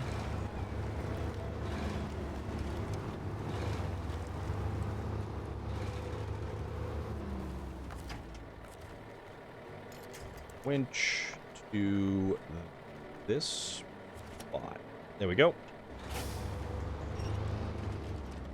And back on all 4. Perfecto.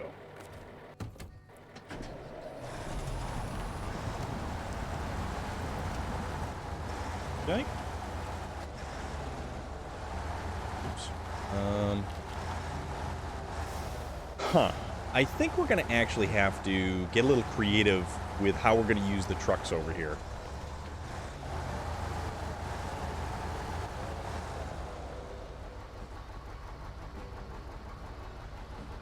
The grad is like, I'm so useless, just drive better, mate. Okay. You flipped? I did. I like the, so that one's the Tega. That other one over there is the Tega. That we're, yeah. The Voron grad over here is not exactly the decent, well, all 6, yeah. All 6. You're right. Alright, winch. Winch. Okay. So what we're going to do is we're going to kind of pull this little fella over here.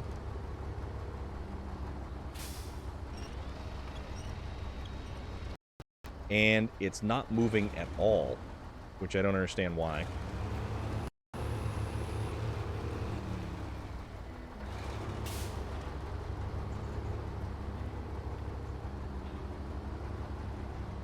Okay.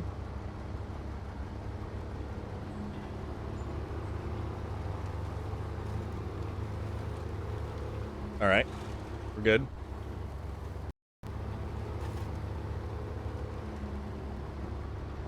All right. So,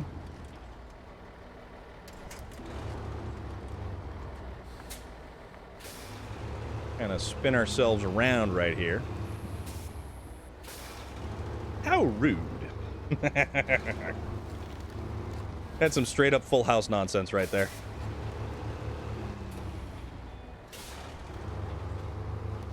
Okay. A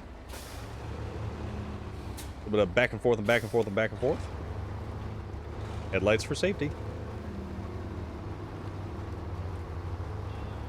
So what I'm going to do is try to...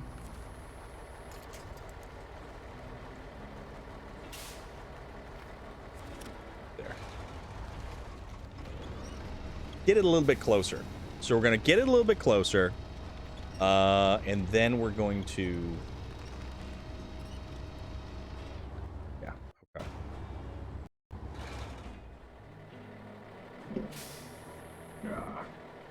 I have to dip into my water bottle because we're already all totally out of the big mug.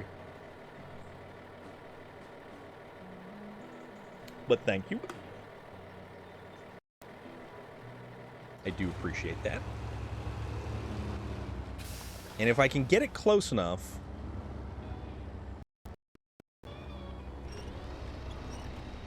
This thing does not want to move through this mud right here. Like, at all.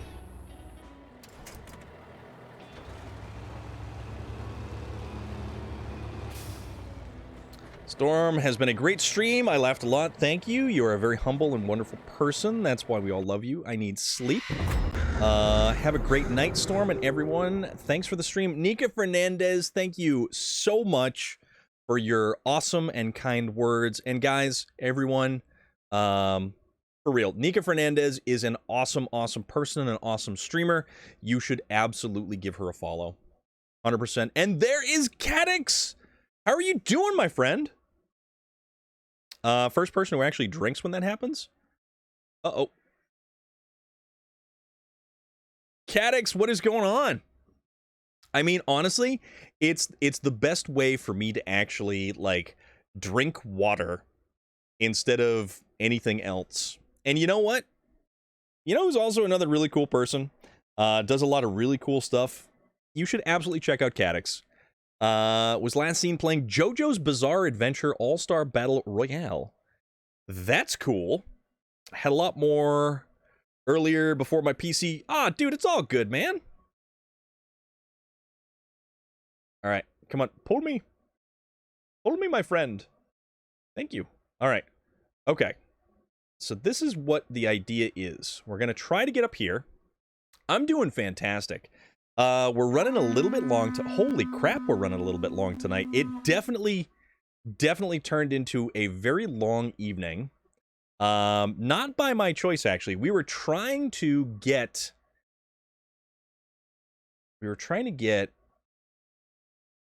this particular truck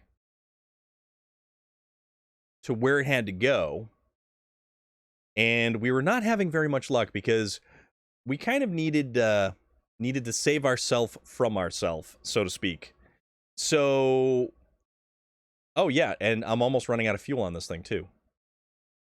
So if we kind of pull this thing a little bit closer, I sort of want to... All right, you know what? I'm going to kind of just... We're going to get up and we're going to get out of the way, is what we're going to do. Because realistically, we should be using this little pathway right over here, kind of come through, but we're not going to do that. Not going to do that.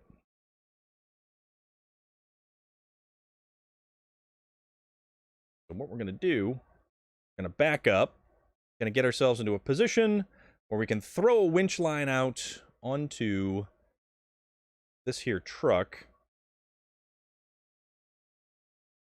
right there.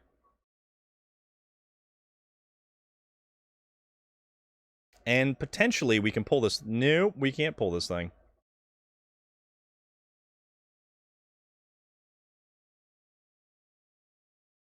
Or can we?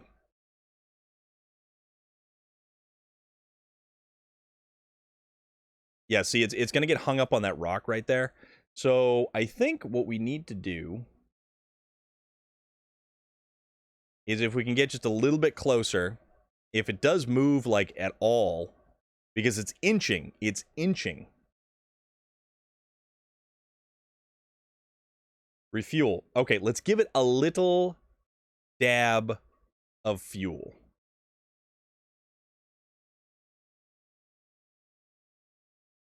Uh-oh. The engine is broken. Oh, bother.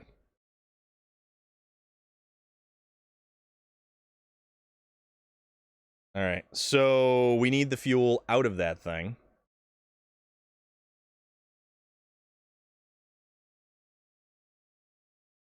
There we go. Is it up and over the rock? All right, come on now. Buenas noches. Nika Fernandez, thank you again for being awesome as always. And we will be catching you probably tomorrow. Well, we'll see you when we see you. Also, it looks like our audio for the game got out, so we got to reset the audio. Do it that way. We should have audio again. All right, let's try to get ourselves up and out of here.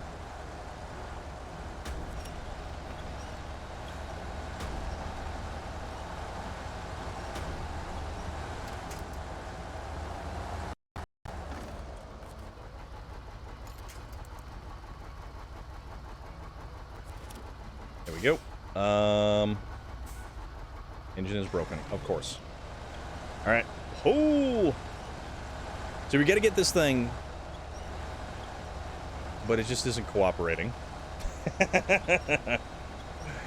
And we're coming up on the 4-hour mark, is what it is.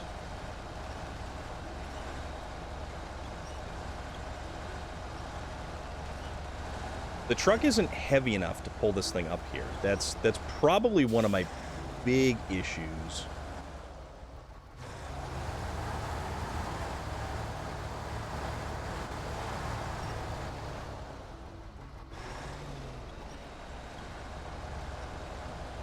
And most likely going this particular route wasn't the best of ideas.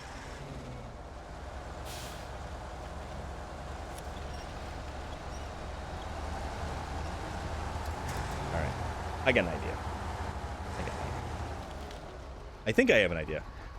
New asymmetrical horror game supposed to release next year. So it's basically like another like Dead by Daylight. Am I late to the party? Angel of Death. Never too late to the party. Although it is getting on to our 4-hour mark, and oh boy, we are making things happen. Ish, kind of. Not really. Not in the most useful of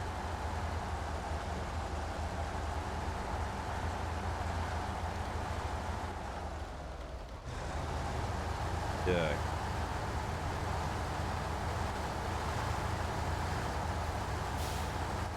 I don't even think we can push. This thing is buried to the axles in mud.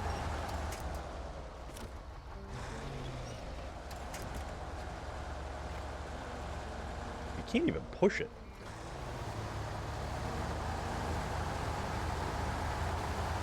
I should have left the, Wait, did I?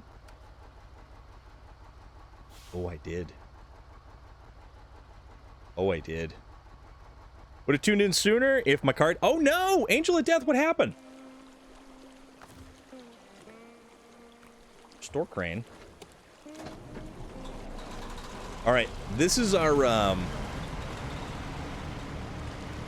This is our bazooka to a knife fight. Right here. This guy. But you made it home safe and sound?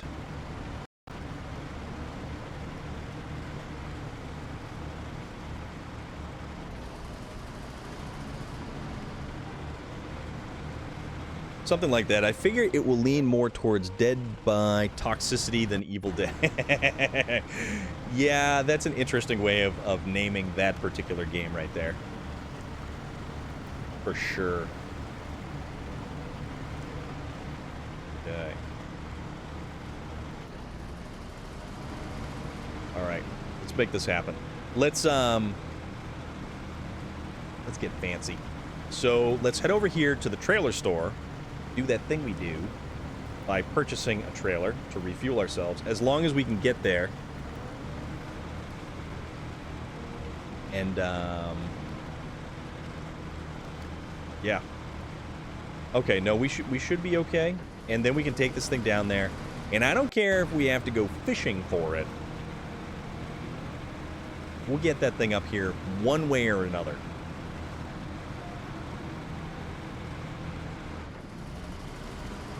Alright.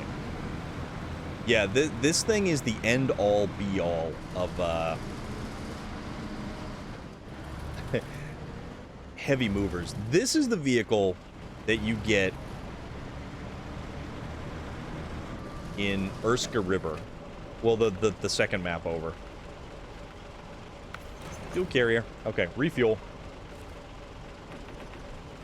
Top you off, and then top off those. We're good. It actually overheated, and there's water in the oil. I actually had to leave the car in the parking lot of a 7-Eleven. Ooh, that's not good.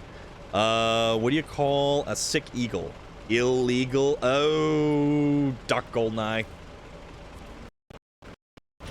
Alright, sell that back. Gotta go now. Bye. Have a wonderful stream. Mark, thank you very much for stopping by. Thank you very much for hanging out. And I certainly hope your adventures in SnowRunner continue to be better.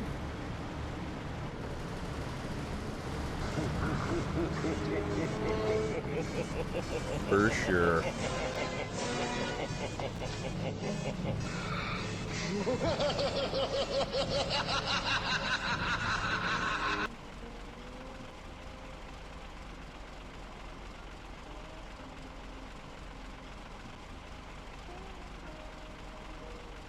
Okay, that's that. Storm is an awesome stream to be at. Thank you very much, Duck Goldeneye. I really do appreciate that. I do. What is the... So this is the Zix 605R. This comes from one of the most technically challenging maps in the entire game. This comes in... This was DLC number 4? Yeah, this was the end. This was number 4. You get it from the Cosmodrome. Erska River is no picnic. It is one of the most incredibly useful trucks. The only thing that this truck does not excel at is ice. Because it does not have the ability to mount chain tires, much in the same way that both Kologs can. But here's the thing about the Zix 605. It can pull more than a Kolog. It has repair points and fuel, 200 extra liters of fuel to be exact. You can put a pickup bed, or not a pickup, well, a 2-slot cargo bed on it. You can mount a variety of frame add-ons to it, and it is unbelievably good. It has some of the biggest tires in the game. It will go anywhere. It will do anything.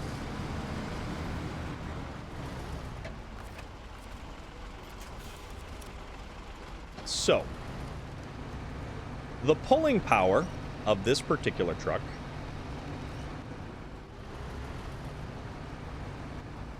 and you saw the thing pop up there.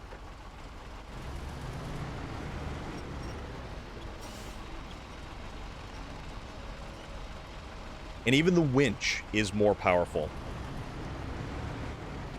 I just looked in my list of favorite streamers, and you're the only one on. Well, I mean, I'll take it. Hey, look at this. Right up, right over, like nothing.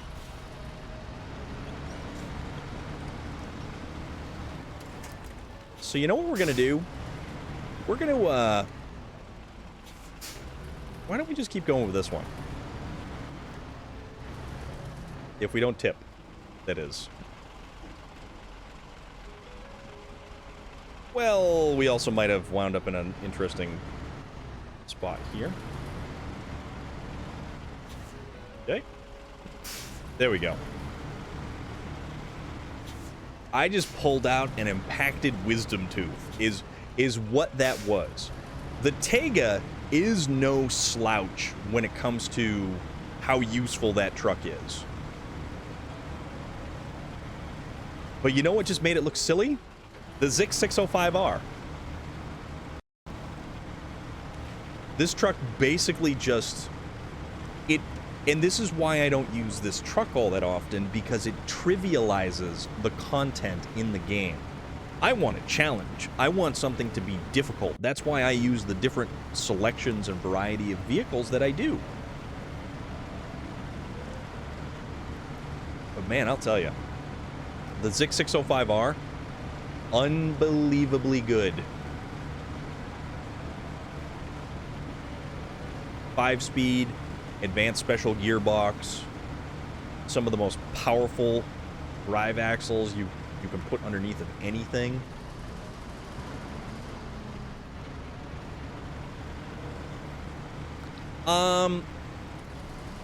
Very close, yeah. There is no best truck. That's the thing. Like, you're looking at the best truck for the scenario that you're in. Currently, because this truck was able to pull much harder than the Tega we were using, this became the best truck for us. Like, I could have driven a Kolob out here and basically probably done the same thing with a Kolob. The Kolobs became far more useful in, it was either Yukon or Wisconsin, because they actually gave the Kolob... Oh, it was the Yukon. The Yukon. They gave the Kolobs an active suspension. Believe it or not. All right. Here we go. All right. Seems like we're ready to start the event proper. Just need to finish the qualification runs first. Here's your reward. Awesome. Stage 1, qualification race, which we apparently have to do. Congrats on another successful trip. Okay. And with that said,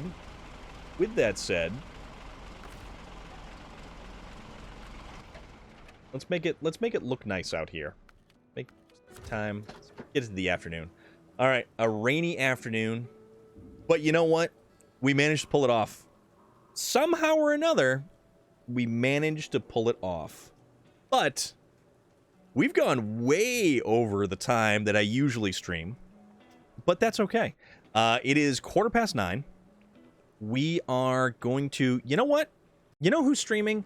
You know who's streaming right now and who is absolutely one of the nicest, kindest, just awesome person all around. His name is Cirque Lunicus. We're going to go raid Cirque Lunicus because I'll tell you, fantastic individual. He's playing Dead by Daylight. And Dead by Daylight is a fairly interesting game. Why don't we go say hi? Tomorrow, yes, we are going to go raid Patrick, Amanda on Maui. Thank you so much for coming over with that raid. Thank you so much for the follow. All the new viewers tonight. Thank you. I really appreciate it. It's so much fun doing this. And it's so much fun getting to talk to all kinds of wonderful, awesome people all over the world. And, yeah. Let's go raid Patrick. Go have fun. Go goof off. Go do wonderful things. So, Angel of Death, I'm not sure. But we were on for 4 hours. We will do Holy Flannel Forza Friday tomorrow, so keep that in mind. Amanda on Maui, absolutely a pleasure. Absolutely a pleasure. Thank you so much. And please, please, please, extend my gratitude towards Manic Links, because that is fantastic. We'll see you tomorrow, guys. I'm Storm of Iron. Have a great night.